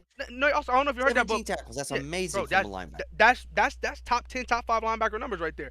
But yeah, as I was saying though, like you gotta admit, when I see stuff about Logan Wilson, I see people giving him his props. They all label him as a coverage linebacker. You can't say that, bro. I hate that because he can pass rush, he can blitz. Like he's just as good in the run game. It's just I don't know. I feel like it go overlooked when you hear Cincinnati, you think offense. Yeah. Our defense, super underrated, a very good defense. Very underrated defense. I'm curious to see how we play, injured tomorrow. We're losing some pieces. Yeah, we're injured tomorrow. But you got to see how guys step up. You got to see how the depth steps up. Yeah, we've struggled at getting to the quarterback. We have not been good at that all year. We need to get better at getting pressure to the quarterback. Too. Especially because that's how you beat Tom Brady. You have to get him uncomfortable. You have to be in his face because Tom Brady's not mobile. He's going to sit in the pocket, so you have to get to him. But like okay. Here's my thing on watching the Bucs, right? And obviously I've heard this from commentators during the game, and it's really kind of changing the way I look at them. Man, blitzing the Bucs is giving Tom Brady what he wants. Bro, he has Julio Jones, Mike Evans, Chris Godwin, Rashid White now. That rookie tight end, I'm blanking on his name. Not Croft, that's the other one. What's Brate? Is that him? No. Is Brate the rookie? He's not a rookie. No, Cam Brate's not a rookie. Oh no! I'm saying it was. I don't think it's a rookie. But yeah, Cam Brate like that. Like they have guys. Well, Tom has guys that can get open, man to man. But zone blitzing them is how you just shut them out. Like that. The Saints did that all game until the end. Literally. And they had the game sealed and won. And then the last drive of the game, it was 17-3, just like the Rams game was with Baker, and they came back and won. So yeah, I can see Cincinnati blowing them out. Yeah, offensively, Tyler is questionable. He said that his finger still causing him some discomfort because he dislocated it. They said he ripped the bone out of the skin. The first play of the game against Cleveland. Yeah. So he may not play. He could play. We don't know yet. T looks good. I know he's listed as questionable, but he's on projection to play Sunday. No, that's what I heard. I heard it's like a 90% chance T gonna play. Yeah. Joe's good. Samaje's good. So our running back room is good. And we have. I know we debated about this earlier. I believe we have the second best quarterback in football right now. Yeah, your opinion. Yeah, in my opinion, we have the second best quarterback in football, and I just feel like an extra level of confidence when Nine's on the field. Joe has proven he's him. Like that, he is him. Like you played a month without your number one target, your number one go-to guy. Like everybody knows, when Uno's on the field, that's the go-to guy, right? You won every game that he did not play. Then he comes back, and his first game back, you play the number one team in the AFC, and you beat that team. Yeah. And look good doing it. We had a good game. Then you come back after that game, and you lose 2 and 3 to a team you have never beaten before as a starter. Yeah. And you win that game. Right. Like, you can't doubt our offense when 9's on the field. No, definitely, bro. Like, yeah, Joe Burrow is a dog. It just, to me, like, as far as the media and the people I've talked to, no, it's just crazy because, like, look, I mean, out of everybody I've talked to about football, I thought the 1 and 2 quarterback was like non-negotiable. Like, it's kind of like Michael Jordan. Michael Jordan, LeBron. Like, it don't matter who you put at 1 or who you put at 2, but those are the top 2. That's how everybody had Josh Allen and Patrick Mahomes. That's how it was the whole season. But obviously, the Bills have been on this crazy decline, losing to the Jets, stuff like that, to where, like, now I can see where people can start sliding in Joe at the 2 and things like that. But yeah, I don't know. Joe Burrow is incredible. Joe Burrow is gonna win games. You never can count Joe Burrow out. It doesn't matter the score. It doesn't matter anything. You can't count him out. He's a winner at the end of the day. It doesn't matter, like, if he's the underdog. Like, nothing matters, bro. He has a shot to win. And I know he's not watching this, and there's a 0% chance he sees this. But we put this on the TikTok, put this on the Twitter. Joe, I need you to start sliding. Okay? I don't know what it is against you and this Vendetta against going feet first and getting down on the ground, but he's taken so many hits running the football this year, and he has made me lose my breath multiple times. You need to start sliding. Damn it, start sliding. Yeah. It's actually, I swear, like, sliding is on an all-time low this year. Like okay. There was a play, the run against he did it against Cleveland. They lifted his ass off his feet against Cleveland and slammed his shit. Then he did, I think, against Kansas City, he fucking got hit off his feet too. Yeah. Running the ball. Yeah, so like, you gotta start sliding. You need to relax a little bit. Okay, so with me, it kind of just depends on the play. But yeah, I feel like quarterbacks should always slide. The only time I feel like you really should put your body on the line is if it's a touchdown. Like what Patrick Mahomes did against Cincinnati when he, like, jumped up and reached like he was dunking the basketball. Plays like that you got to make. But bro, yeah, like, I understand. Okay, if it's 3rd and 8 and you're close to it, maybe. But yeah, a guy like Joe Burrow, it'd be 2nd and 9, and he'll take off, get a little 11-yard gain, and get popped. It's like, damn, bro, if you got the first, it's 2nd down, you get 3rd and 1, you're gonna get it. But no, I definitely know what you mean. Because, yeah, unfortunately, I have to watch a ton of Bengals games because most of the time that's the only game on, them and the Browns. But still, so, I mean, like, yeah, okay, so moving on to the Ravens. Hold on, before we go into the Ravens. So, you were talking about a little bit of what you wanted the Steelers to do in the draft. What I want us to do in the draft is go get an edge pass rusher. Yeah. First round, I'm hoping for the 32nd pick or 31st pick. Obviously. We'll see how that goes. Yeah. But we need a pass rusher. We need somebody that's going to come in and create some depth. Bro, there's a lot, bro. Get to the quarterback. Like the guy from Notre Dame, Isaiah Foskey, I don't know how to say it, but him from Notre Dame, he's going to be at the back end of the draft. He's crazy talented from Notre Dame. He's a dog. There's a lot of pass rushers in this draft. Obviously, they're not going to get a Will Anderson. He's going top 3. But at the same time, there's so many talented edge rushers in this draft that I definitely could see Cincinnati adding them. And my thing is, though, is that like I want a pass rusher or a number 1 corner, or somebody that can be a number 1 corner. Yeah, right. Cheeto Bay's getting older. He's not old, but he's getting older. Right, yeah. And bro. That's the 2 positions I'm looking at. Here's my thing. A number 1 corner. Look. Tell me if you disagree. The cornerback position and the wide receiver position, it doesn't matter who they are, right? You never so Stephon Diggs, right? Let's say there's a wide receiver out there that the Bills can draft, and his potential could be he becomes the number 1 over Stephon Diggs. Is that ever a bad thing? Ever? No. Right. So okay. Let's look at the Rams, right? I know Jalen Ramsey ain't having the best year this year, but still, let's look at the Rams, right? We know his track record. Let's say the Rams can go out and draft a corner, right? And they do draft a corner, and he to be the number 1 corner. He has the potential to be the best on the team over Jalen Ramsey. Is that ever a bad thing? No, it might be a bad thing for that corner too, because they know they're getting knocked out of the play because Jalen Ramsey gonna fall to the 2. But at the same time, like, as far as your team, it's never a bad thing to have your to draft the guy at the wide receiver position or the corner position to take over. Because I mean, look at the Steelers, bro. Like honestly, right? I said it.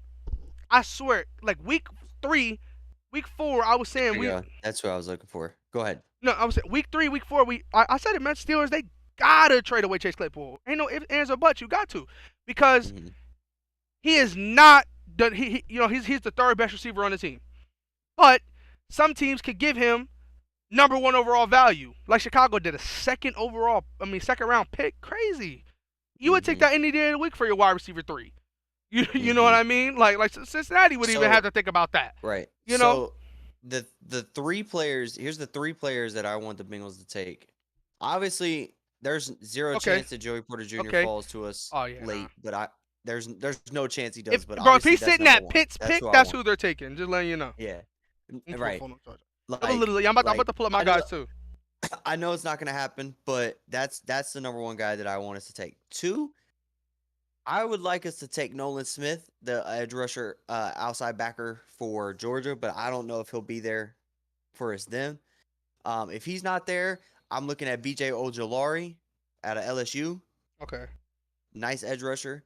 And then if those 2 are not there, because those right now are listed at 19 and 20 as, on the prospect board. Yeah. I'm looking at Andre Carter out of Army.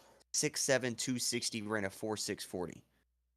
So one of those 3 would be very, very good pickups for us to create some depth on that D line, which we desperately need. All right, so I never want to see the Bengals get better because they're already the best team in the AFC North. But at the same time, it's going to happen. You know, like okay.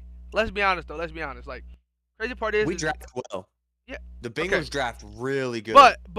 But okay, there has been some busts. But right, there has been. You got to admit, the Steelers are the best drafting team in the AFC North, bro, without a doubt. I disagree. I feel like the Bengals are the best drafting team. Wait, no, hell no, bro. No, bro. I disagree. I'm not, bro. This ain't nothing to do with bias. This is straight media fact. Hold on, no, real quick. This straight me. I'm not saying bias Steelers, bro. Look at the track record. Look at the receiver. Deontay Johnson, 3rd round pick, dog. Hines Ward, 3rd round pick, dog. Chase Claypool, 3rd round pick, dog. George Pickens, 2nd round pick, dog. Like I agree. Like the Steelers are good. Hold on, let me. No, because every single good player on the Bengals was drafted too. Like the best players on the Bengals all drafted to be good. Every single one. T. Higgins was a 2nd round pick, correct? Right? Yes. He was a 2nd round Jamar pick. Chase was a top 5 pick. Joe Burrow's those are the best players on the whole entire team, and they're supposed to be, right? They're all top in the league, right? That's what I'm saying. Like Joe Mixon was a 2nd round pick. Jesse Bates was a 2nd round pick. Cam Taylor was a 2nd round pick. Yes. Logan Wilson was a 5th round pick. Right. Jermaine Pratt was a 6th round pick, I think. I think he was okay. But Jermaine Pratt is playing like a 6th round pick. Like I'm saying, Sam Hubbard was a 4th round pick. Right. But once again, like we're not talking like, oh my God, guys that were drafted, late. Like I swear, the Steelers have a ton of those guys in history. Like, but here's my thing: offensive line for the Steelers is Cordell Volson, our starting left guard, was a 6th terrible. round pick. Terrible, by the way. He is God. He's the worst piece on the offense. I want to say. Yes, he's the worst piece on the offense. I don't think he's terrible. Cam Hayward is his dad. Cam Hayward is his dad. That's all I gotta say. Cam Hayward is his dad. Cam Hayward needed to take his boy to the back and play some catch. But that's the worst piece on the whole offense, in my opinion. Running backs is fine, wide receiver is fine, the offensive line, everybody else is good. That's the weakest spot. So if I was them, if 2nd round pick, if you can, if there's a good left guard out there, that's what I'm drafting every day of the week because he's the weakest part of the offense. There's guys out there better than him, but he obviously, you know what I'm saying? Like to me, he's sitting at 29, 32nd left guards, honestly, because he be getting pushed straight in the backfield. But there's guys like that on the Steelers too. Steelers offensive line is not great. Dan Moore, the left tackle, is god awful. But what makes you Myles Garrett has not got a sack since Darren Moore had been drafted 2 years ago against the Steelers. Myles Garrett don't exist. we don't care about Myles Garrett play the Browns. We don't care. Ben Simmons has been. Not Ben Simmons. Big Ben has been clean. Ben Simmons sucks. But Big Ben has been clean when it comes to Myles Garrett because we got Dan Moore. Dan Moore is if you're trying to power rush Dan Moore, you ain't getting in the backfield at all. But if you speed rush him, you're having a good day. No, I'm not saying that the Steelers are a bad drafting team. I'm not saying that at all. But for me, Joe Burrow. So if you go down our entire 22, Jamar Chase was drafted by us. I'm saying the best players on y'all team were all drafted to be the best players on y'all team. You know what I mean? They're like okay, a 5th round pick, Logan Wilson is the only guy. I'm like, okay, boom. But everybody else, I'm sitting here like, bro, yes, all your best players was a 4th. Right? Okay, but 4th round pick, it's edge rush position though. There's not too many first round edge rushers or guys that's supposed to be dogs anyway. They kind of grow into that role. You know what I mean? But still, as I was saying though, like when it comes to, okay, literally, I saw Bengals fans ranting, mad that the Steelers sucked because they said this has been one of the best drafting teams in NFL history, and now they have a chance to get a top 3 pick. That's what they were saying when the Steelers are playing terrible. You give the Steelers a top 10, top 5 pick in each round, bro. We're gonna walk out with the best class there is. But yeah, and no, I understand, but like for me, we haven't really missed on any of our draft picks. I mean, like even if they're a first round pick, we haven't missed. Jonah Williams is our starting left tackle. He's a first round draft pick. I think he was drafted 20th, 21st. Right. No. But I'm saying, okay, the Steelers have not missed either. Every single one of the players is serviceable and good, but at the same time, no. Is Devin Bush a bust? Hell no. What have you seen him this year? Right. So here's the thing with Devin Bush. He's been hurt a lot. No. He's been hurt one time. He tore his ACL, missed the whole season. Ever since then, he has been healthy, and I mean he's been eating, bro. Like now with Miles Jack, it's his time now. He's one of those guys. Like he's like Patrick Queen, sort of kind of, but he was top 10 pick. So with Devin Bush, his weaknesses came out when he was the top dog. You get Miles Jack, Miles Jack doing the run game stuff. He's covering, he's blitzing, he's doing stuff like that. He's eating, he's having a great year. You know, he could be better, but he's having a pretty good year. He's on the up and up. But at the same time, the Steelers didn't take his 5th-year option, so he might not even be there next season. But my thing is this: the only guy that's a questionable guy is Kendrick Green, who was our 3rd-round pick last season. But he was a left guard in college, and we had him start at center all year last year, and he wasn't the greatest. And also, he wore 53 after the real 53 pounds he left at center. So that put all the lights on him instantly, and now he's not the starter. He got beat out by Kevin Dotson. But still, every single one, like our 7th-round pick is a dog. Trey Norwood was our nickel corner until what's his name start eating. Arthur Millette start having a crazy year. Our 7th-round pick played starting football all last year for us and was playing really, really good. Who was Trey Norwood? You know what I mean? And like now, our 7th-round pick of this year has multiple big time catches, has a touchdown, and Connor Hayward. Bro, we drive really good players, and it ain't a bit. Our 3rd-round pick, DeMarvin Leal, probably hands down. If Cam Hayward wasn't there, he'll be our best D lineman. But he's Cam Hayward's backup. When he gets in, he eats, right? Like every single person like on the roster, bro, is going crazy. Like all of them. But here's my thing. So Steelers draft picks. Joey Porter, 6'2", lengthy guy. Like I see the Steelers having the 10th through the 14th pick, obviously like around that range, and Joey Porter can be there. Take him. Not take him. Obviously, I think they got the guy from Northwestern. I think it's the college. I don't know. I think his name is Peter, and it's something. It's super long last name. I don't know how to say it. But the number 1 left tackle in the class. You know what I'm talking about? Yeah. Either him if he's there or Paris Johnson. That's how we leave the first round. Then we have two top 10 picks in the second round. The Bears pick and our pick, right? If we have the 10th overall selection, we have the Bears pick and then our pick. I think okay. Let's say we take tackle in the first. I think we take Christian Gonzalez. Or the corner from Illinois. We take one of them shut down corners in the second with the first pick, and then the second pick. It don't matter what you go from there. You can go guard. There's a lot of good guards, or you can go to. Have you ever seen the big D tackle play for Baylor? He transferred from LSU to Baylor. His name is like Ika or something like that. Number 62. Really, he's huge. Take a guy like that. Like those are the kind of guys I want to see the Steelers draft. Obviously, build the offensive lineup, but also one guy that's going around the media that I'm actually hoping that the Steelers don't draft. But everybody's saying that Steelers need to go get Jordan Addison. You know, because if you look at all the guys doing a lot of the guys doing their thing in the NFL, you know, Jamar Chase, Devontae Adams, guys like that, they're all playing in Waddle, they're playing with their college quarterback, right? And Addison, Kenny Pickett had an incredible year with Addison, but Addison did transfer when Kenny Pickett left. You know, he transferred away and went to that's a big play. But yeah, he transferred and went to USC. So everybody's saying take him, which he's gonna be there in the second round. But at the same time, I wouldn't want to do that. You know, obviously it'd be great, but I don't know. I like our wide receiver core. Obviously, we need a better wide receiver 3, but you can either draft that late, and also the fastest player in the NFL hasn't got to play yet this year. Believe it or not. He ran so fast that the 40 laser fucked up, and they fucked up his time during the 40-yard dash. See, that's what I'm saying. Still, like Bengals fans, y'all haven't seen Calvin Austin play yet. They asked Sauce Gardner, who's the hardest player he had to guard. He said Calvin Austin the third from Memphis was the hardest player, and this is when he was in the league. Hardest player he ever had to guard in his life. Bro ran a 4.2 and messed it up. He messed up the whole season. Ran a 4.2. When he gets healthy, That could be our wide receiver 3 easily. Or just, draft another one late, sign one, stuff like that. So yeah, like I like the future for the Steelers. But at the same time, Baltimore is scary to me though, because if I hope they don't work out a deal with Lamar. But if they do, right, and then like they get wide receivers for him, right? Like that's all they're missing, bro. Like Baltimore's defense is good enough to win a Super Bowl. They are, right? Their offensive line is good. I mean, they have a fullback that weighs more than a lot of offensive tackles, right? Their running backs, they don't have no star yet because Daba's been hurt. They don't have that star running back, but all their running backs are serviceable, can get big plays. They have a top 2, top 3 tight end in the NFL. You know what I mean?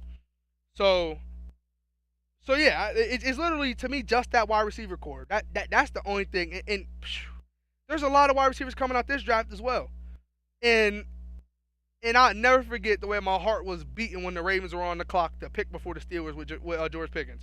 Because look, bro, if you go to my Steelers fan page that I made, literally like 5 days before the draft, before the first round, all that, I said this will be the steal of the draft, and it was George Pickens in a Steelers jersey, wearing number 1, and that's literally my Discord picture. Oh, I don't know if I can show it. Yeah, you see it down there? That's literally my Discord picture. On there was that picture, and I posted it. And then literally a couple days, a few days later, when it was second round draft going on, took him, and I was ecstatic. I knew what he was gonna be. He was ranked as the best wide receiver in that class before that ACL injury. You know what I mean? So it's stuff like that to where like the AFC North to me is so scary. Like I know everybody look at the AFC West like, oh my God, but there's just so many things to the AFC North that all 4 of our teams could be playoff teams. It could compete and could beat any team when healthy or if the right things click. You know what I mean? Like obviously the Bengals are going to do it this year. I mean, they've every single time they've been tested, they showed up and got an A+ every single time. The Ravens healthy. Oh my God, they've ate this year when they were healthy. They had some dumb losses, a lot of comeback losses, but at the same time, the wide receiver room is terrible. If they improve that, like Deshaun Jackson should not be in the NFL right now, but he's their fucking wide receiver 2 right now. So like that's bad, bro. You know what I mean? Like that's terrible. If Dobbins is healthy, if they can get a true number 1 receiver and let Bateman be their number 2 or something, they're going to be great. The Browns, I mean, I don't know about the Browns. Obviously, they had like the best run game, whatever you want to say, but they're so iffy to me because they can go out there and they compete in every single game they play, and that's even against the bad teams. You know what I mean? It's kind of like the Browns are inconsistent, but if the right things click for the Browns, they could be a great team. They could make the playoffs. They can do some things. So yeah, to me, I know it's biased, but I think the AFC North, if a lot of things click, they're going to be the toughest division in the AFC again. I know now everybody's saying the West, and even the East they're putting over the North. When I just don't see that because injuries have just plagued. Because the Steelers with T.J. Watt, well now they're 6-2 with him this season, but Steelers are sitting like second or third to last place in sacks this year, when we've been first ever since we drafted T.J. Watt. But in all the games we've had him, we're top in the league in sacks and stuff like that because Alex Highsmith's having an incredible year when TJ's out there. So it's just like it's so many like injuries hurt the Steelers, right? Obviously rookie quarterback, a lot of rookies, a lot of young guys. Like we have the cheapest offense in the NFL for a reason because damn near everybody's on a rookie deal. Like Deontay Johnson just got paid this offseason and it still wasn't that big of a deal.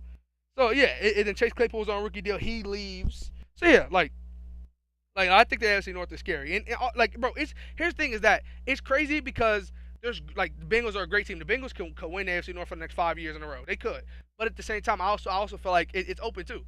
Like, I feel like the Steelers could get a good draft and win it the very next season, right? Just like they went from winning it to coming in second by 1 game, then to potentially be a 4th this year. Like that's the AFC North for you. It's like the Chiefs. Here's my thing about the AFC West. The Chiefs are going to remain top dogs. They're going to stay up top the whole time. You can say the same thing about the Bills. If they lose this game, I don't know. But still, no, you can say the same thing about the Bills. The Bills can or will consistently win the East. Like, so that's my only thing, right? But do you want to talk about one more division or what you want to do? Because I was thinking NFC East because they're like the most competitive right now. Yeah. So yeah. So here's my thing. How do you feel about Philadelphia? Honestly, are they your clear-cut Super Bowl winners? Not Super Bowl winners, NFC winners. but they are. Your Yeah, clear-cut I think NFC winners. I think they can win the NFC. Yeah. No, no, no, I no, no, no, no, I'm no, no. curious. Everybody think they can. I'm saying, are they your clear cut number one? That's what I'm No, saying. I don't think there's any clear cut because we got to see what Jalen Hurts can do in the playoffs with a competitive team. Playoffs are a different animal, and plus we got to see how they perform against Dallas. The only time they played Yeah, Dallas this year, Cooper Rush was the quarterback. yeah, Dak exactly, was exactly. hurt, Yeah, yeah, yeah. so we got to see how a healthy Dallas versus a healthy Philly. See how that one pans out. Yeah. I think Philly could still take it, and I think Philly's the favorite to win the NFC. I think they're better Yeah, than yeah, the yeah. 49ers at this point. Nah, they're not better Um, than them, but like even with Brock Purdy, if Debo comes back, then I got the I Niners disagree. popping them. I feel like the Eagles are the better team than the Niners right now, but it's just how is Jalen Hurts going to perform in the playoffs? That's the Yeah, only question literally. that you got Here's my here. thing: Jalen Hurts for MVP. He better win MVP. If he don't, some shit rigged in the game. It's that simple. But here's my thing right here when it comes to the Eagles. The Eagles' weaknesses, which they don't have very many, is the 49ers' strength. 49ers are gonna lock you up, bro. You're not putting like the Chiefs did, but that was like a few weeks ago. The way the Niners, oh my God, did that count? I don't know. Nah, they Ooh, said he no. might have got in. Yeah, that was crazy. But still, I but would still, say I'm looking at the replay because I'm ahead of you right now. yeah. He might have fucking got both his knees in and secured that football. He might have caught that. Yeah, I ain't gonna lie, his knees are in, but it's all about did he catch it or not. But Yeah. anyway, Does he hold on to the I don't think ball? so. He got I that don't hand know. underneath. Oh my god, yeah, I think he got it. He got I it. think he caught that. Yeah, me too. after seeing it from that last angle they showed, I think he got it. Uh oh nope, I don't think he got it. The angle they just showed, you'll see it here in a second from the end zone camera. It looked like the ball hit the ground. Yeah, yeah, it Keep rolled. wa- It like Yeah. rolled. Yeah, he kept that hand Uh on it though the whole time though. But yeah. it did hit the turf.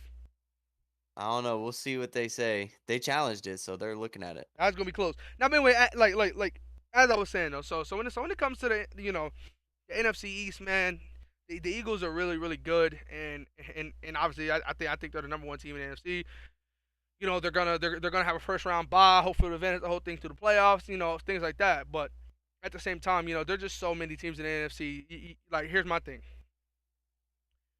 Kirk Cousins played the worst game I've ever seen in my life versus the Eagles. Right? That was the worst Kirk Cousins I've ever seen. Justin Jefferson was open every single play. He fucked Slay up the whole game. Slay could not check him. But Kirk Cousins had 3 underthrown balls, 2 of them getting picked off, 1 getting dropped by Slay. Slay cannot. Nobody in the league can check Justin Jefferson. Nobody can. And the only person, there's only one person that they're saying played really good against him, and that was Darius Slay because he had 2 picks. But guess what? Darius Slay, bro, Justin Jefferson was open on both of those plays. One, he was butt ass nigga for a touchdown. Pick other way. Kirk Cousins threw some terrible stuff. So that's how it goes. So, minute to me, like it's the NFC is super, just like the AFC, super super close. I can see the Eagles can easily lose to the Vikings. They can easily lose to the Cowboys. They can easily lose to the I Niners. think Like there's so many yeah, teams that could beat them. I think right now the NFC has 4 teams that I could see going to the Super Bowl. The AFC, I could see every single playoff team, all 7 Bro, seeds no, make it to the Super Bowl. it's not even that. 6. I'll say 6. No, I'll say 6. no, I no, don't say Tennessee. bro. It's not even that. There's teams in the hunt that I could see in the Super Bowl, bro. Like, okay, the Chargers for one. I know you don't see it. Healthy Chargers making the kind of run that they potentially can. You can, bro. Like the Chargers make Super Bowl, and none of us sitting here like how we would be if the But Jets did. yeah, but in the NFC, the Niners, the Vikings, maybe the Cowboys, and the Eagles are the 4 teams I can see. I don't see anybody outside those 4 teams making a run I or mean, beating one of those 4 yeah, teams. okay. So yeah. Here's my thing: Jimmy Garoppolo can come back in the playoffs. That'd be incredible, right? I think Call stands, drop pass, yeah. it's incomplete. Okay, but I know some people saying, oh, he's not gonna be to the NFC Championship game. He's gonna play in the playoffs, no matter what game. If he comes back to Super Bowl, I think the Niners are gonna make that push because like Brock Purdy, with that kind of here's my thing. I thought Debo was done for the year. If Debo was done for the year, we're having a different conversation. We are. But here's my thing. Brandon Ayuk, dog, right? Kittle, since this past game since Debo was out, Kittle went off. He's the old Kittle again. Chris McCaffrey is the best running back in football, and they have the best running back. He's not the best running back in football, But these last few weeks, he has the easiest running back schedule. So he's going to eat. He's going to eat. Like, he ate against Carolina. He's going to continue to eat. I thought he even fucking threw a touchdown pass right there. Bro, I want the Bills to win so bad, bro. I don't care about. I don't want them to win. I want the Bills to lose. If the Bills lose, hold on. The Ravens lost, so if the Bills lose, no, you understand. Diggs is my fantasy receiver. I need him to score. Like, he ain't doing nothing. I know. But if the Bills lose, the Chiefs lose, and the Ravens already lost, and the Bengals win, the Bengals are the 1 seed. Yeah. So I want the Bills to lose. Yeah. No. I mean, obviously, as a fan, you know that's what you hope. But but at the same time, you know, like, I don't know. I like if I had to pick a favorite team, like, obviously the Steelers have a shot at the playoffs, but they're not, like, it's literally like a 2% chance at this point.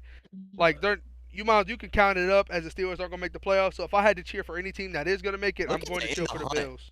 They're about to show this. There's literally 11 teams or 14 teams that can make the playoffs for the AFC. That's crazy. You know what's crazy? Bro. You know what's crazy? Look. I have this whole scenario. If the Steelers win out, look, the Steelers are on the look, bro. If literally the Ravens, I think, have to lose 2 more games, 1 or 2 more games. The Chargers have to lose 1 or 2 more games. No, now 2 games. But I'm saying like every single one of them teams have to lose 8 games, and the Steelers will be in over them, like, pretty much. So it's like, which is just crazy, because like the Steelers have like last year, I was like, bro, we got 7 losses. Bro, we're not in. And then we went on a run. Vegas and then on Monday, right? It's the Christmas Eve game. Oh, that's Christmas Eve. Never mind. So y'all, who do you guys play tomorrow? Carolina. But Mitch Trubisky is starting. Mitch is starting. Which Mitch I don't know. sucks. That's still a winnable game. But Carolina is on a 2-game win streak right now, so no, that's gonna be interesting. Yeah, they are. They just beat Denver, and then they just beat Seattle. Or no? Yeah. Wait, hold on. Yeah. No, I forgot. Wait, who am I thinking of? I'm thinking of Seattle. That's what I was thinking of. Because I'm like, no, okay. I'm thinking like Seattle lost last week, and they just got popped on Thursday. But yeah. Carolina, no. But Carolina's strength is the Bengals. I mean, it's the Steelers' weakness. Like, the Steelers' run defense is the worst part of their defense, and that's all Carolina's gonna do. Carolina against Seattle had like 40 run attempts, bro, with their 3 running backs. So they're just gonna, and you saw that against the Baltimore Ravens. Obviously, if Kenny, like, here's my thing: if Kenny Pickett played, we won that game easily, bro. If Kenny Pickett does not turn the ball over, like, I ain't gonna lie, like, I was so hoping, because if y'all, like, if you guys would have pulled out a win last week, you guys would be up 2 games. You guys would be up 2 games in the AFC North, But still, here's my thing. Here's my thing. If Kenny Pickett wouldn't have got hurt on the very first drive of the game, bro, we won that game. Because, you know, Mitch Trubisky threw 3 interceptions, right? Look, 2 of them, this what he did. Pat Fryermuth, it was the same exact play, but they flipped it the second time. Mitch took the snap. He's looking at Pat Fryermuth. He's looking at him. Does not look anywhere. He does, like, that. That's what I hate about Mitch. He was doing, like, that's all I saw. He did it against Cincinnati. Everything. He's one of them quarterbacks that he, you know how, like, Patrick Mahomes, Joe Burrow, like, okay, he knows he wants to go to T. Higgins on this play, but he's gonna look at Jamar. He gonna get everybody to flow that way. He gonna turn, right. Not Mitch. Mitch say, he look at, like, the way I do it, because Duran didn't get what I was saying. The way I described it to him, I said it's like on Madden. You know how you have your hot route, the red route receiver? It's like when you watch him the whole entire play. Like, you don't look nowhere else. You just watch him the whole play. That's what Mitch does. Like, he was just staring at Pat the whole time, did not look at the backside, and threw it, and Roquan Smith came in like he was fucking Minka Fitzpatrick and got a pick. Just dove. Pick, and it was returning it better than any return man in the league, right? And then, very next drive, same exact play in the red zone yet again. Back-to-back red zone plays, right? Same exact play, but instead of Pat going from right to left, he was going from left to right. So guess what? Roquan was guarding it this time. He didn't look to the right. He threw it. Pat Queen came across the screen and got a pick. Same exact pick, same exact play, same exact, down the distance, red zone, same exact result. And then, it was one of those plays where, like, you throw it and Deontay didn't think he was going to get it, so the DB got a pick, and then he just shoved him out of bounds or whatever. So, like, so then, 3 interceptions in that game, right? Kenny Pickett has thrown 3 interceptions in 2 games. Both of those games, we lost by 1 possession, super close game. We lost that game by 1 possession because they just couldn't pass the ball on us. Literally, we kept getting 3 and outs because we were shutting them down, but then we couldn't do nothing offensively. If Kenny Pickett was in that game, we would have easily put up 20-something points. We would have been sitting pretty, and we would have won that game. And also, we'll be sitting at 7 losses, and we would be, like, on the verge of making the playoffs. Literally, as long as we win out. Which every single one of our games is winnable. Carolina winnable. Vegas is winnable. Baltimore is beatable, especially when we get Kenny Pickett back, and so is Cleveland. So, like I can see Steelers winning out. Do I want them to? Okay, the only reason it's only one reason I want them to. It's only one reason that's making me say I want to lose out is I thought there was zero chance for a positive record this year to keep the streak alive, but now there's a shot. So Mhm. I want that because everybody talked all that shit and we still managed to have a positive record, right? But at the same time, we could easily lose tomorrow and that change easily. Mhm. But yeah, look, if we lose tomorrow, just lose out. I swear it sounds terrible as a fan. Oh. Like it sounds terrible as a Oh. fan, but also you were in that state at one point in time. Yeah. Like you were in that state like, bro, can we just play for draft pick at this point? Because look, if we lose out, right, we'll be what? What? 5-13 if we lose out? Wait, no. 5-11, 5-12. 12. 5-12 if we lose out. That's a top 5 verge kind of thing, right? Because the It Bengals could got be. the Bengals got the 5th overall pick when they were 4-11-1. Yes. Yes, right, yeah. And so and then the Eagles had the pick right before you, but they traded it away. Yes. So, as I was saying, 5-12, you're sitting around, depending on how certain teams play, especially with the Lions playing good, especially with the Jaguars playing good, teams like that, the Steelers could be looking at a top 5 pick, and that would change our team. Look, like no BS. If we if we got a top 5 pick, I could easily see us going from bottom AFC North team to sitting at 2 or 1 easily. Easily, I know it sounds crazy, but a top 5 pick for the Steelers, I think can go from 4th in AFC North to number 1 or number 2, literally. Like I honestly could see that easily. But at the same time, will Mike Tomlin try to lose out? Of course not. Mike Tomlin is going to try his best to win each of these games. What? So I could easily see the Steelers winning like 2 out of the next 4. Can I help you? You got a staring problem? I mean, I can easily see, yeah, that's my thing. If we lose tomorrow, just lose out, bro. Play Mhm. Mitch for the rest of the year, like just tank it, bro. Just tank it to get. Nah, don't play him for the rest of the year. Let Kenny Pickett play. No, yeah, If no. you're gonna lose out and you don't care about losing, why not give your quarterback the reps that he needs to learn? Right, no, but at the same time, no, okay. So Kenny Pickett's only knock is he has yet to have a game with 2 passing touchdowns. He's like that's his biggest knock right now because interceptions have not been a factor. The last 5 weeks have not been a factor. Ever since Cincinnati game, like no turnovers against Cincinnati, no turnovers. Against well, he didn't really play against Baltimore, but yeah, no turnovers since then. Against what, New Orleans and Atlanta, and then yeah, like he was playing great football. Guys, like, Mhm. ever since we got rid of Chase Claypool, things are opening up. And I'm so glad we got rid of Claypool for 2 reasons. One, because what we got for him, but 2 is Chase Claypool is the worst. Like I swear, if Chase Claypool was 5'10", he'd be great. But it's the fact that he's 6'4". So he gets the ball thrown to him in 6'4" player situations, but he tries to make a 5'10" receiver play. That's how he is. You'll never see Chase Claypool go up and stick that thing like, bow. Never. When he mauled Sauce Gardner, what did he do? Sauce Gardner had his arm right here across him, and he just caught the ball on top of his arm and fell. Chase Claypool only catches it with his chest. Kenny Pickett's very first throw, and it was his very first interception in his career, was because it was Chase Claypool double covered. It was a dot. If Chase Claypool would have jumped straight up and tried to catch it with the diamond, catch. But you know what he did? He jumped back. He jumped back like this. So the DB just jumped in front of him and caught it easily. Like he didn't even try.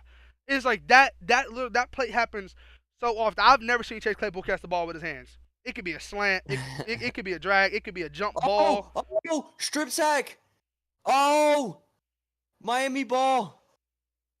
Strip There's sack. no way, bro. Was that Holy Jalen Phillips shit. too? Yes. Jalen Phillips, bro. I want people trying to call him a bust last year, but he's having his breakout year. Same thing with the guy on the other side, Gregory Rousseau. People saying he shouldn't have been a first round pick, and he's having his breakout. All right, you ready to wrap this up? Yeah. I'm down. All right. Well, this is the first episode of the new Man. channel. We're gonna Back be of the back here a bench, lot more man. often. We're gonna be putting You, out little short videos and stuff like that. yeah, bro. YouTube shorts, do TikToks. Yeah. So This is not just gonna be a podcast yeah, channel at all. anymore. We're rebranding, redoing this whole channel. Yeah, So and here's my thing, real quick.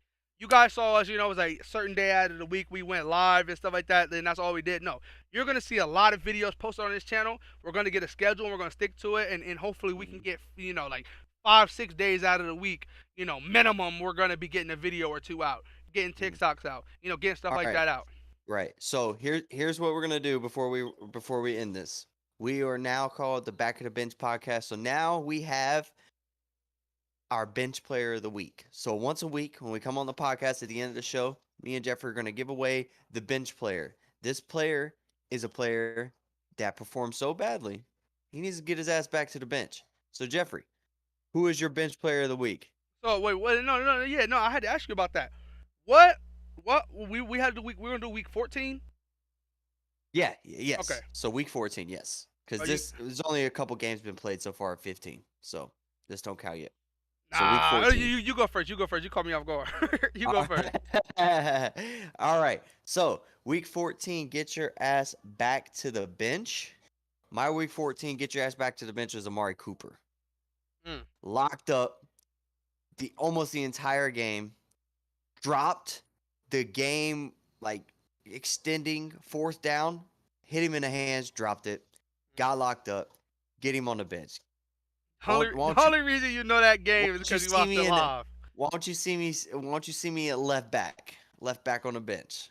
Dang. Amari Cooper, congratulations on your very first bench player of the week. All right. Give me a split. Oh, matter of fact, no. It's gonna hurt me to say this because he's my best player on fantasy. Stefon Diggs, get to the back of the bench, my boy. Week 14 against Sauce Gardner. Diggs, not Mitch. Stefon Diggs, interesting. No. Mitch played terrible, but he's already on the bench, right? He's the backup. He's only playing because Stefon Diggs. You're telling me, right? You had 3 catches for 37 yards, and you're a top 3 wide receiver in football, bro.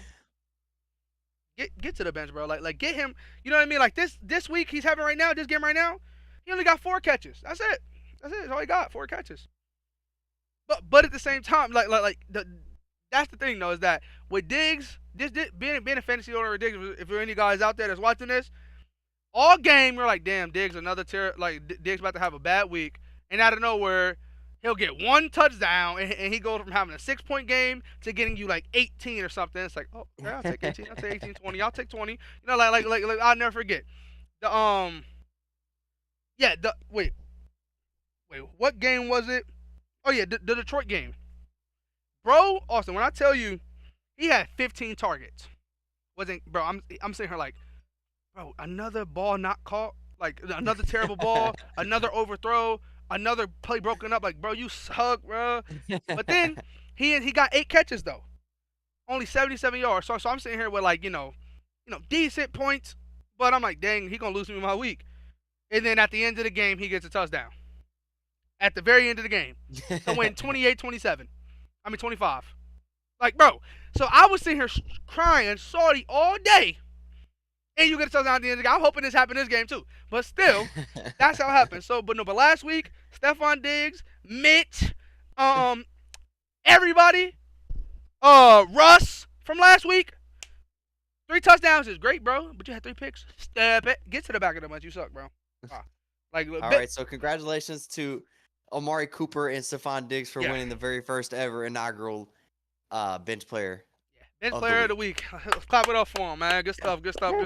Hope you're never here again, but you probably will be. So nah, but yeah. So yeah, we'll get out the schedule. We'll probably make a TikTok or something to post about our schedule or something like that to let everybody know what kind of schedule we will have.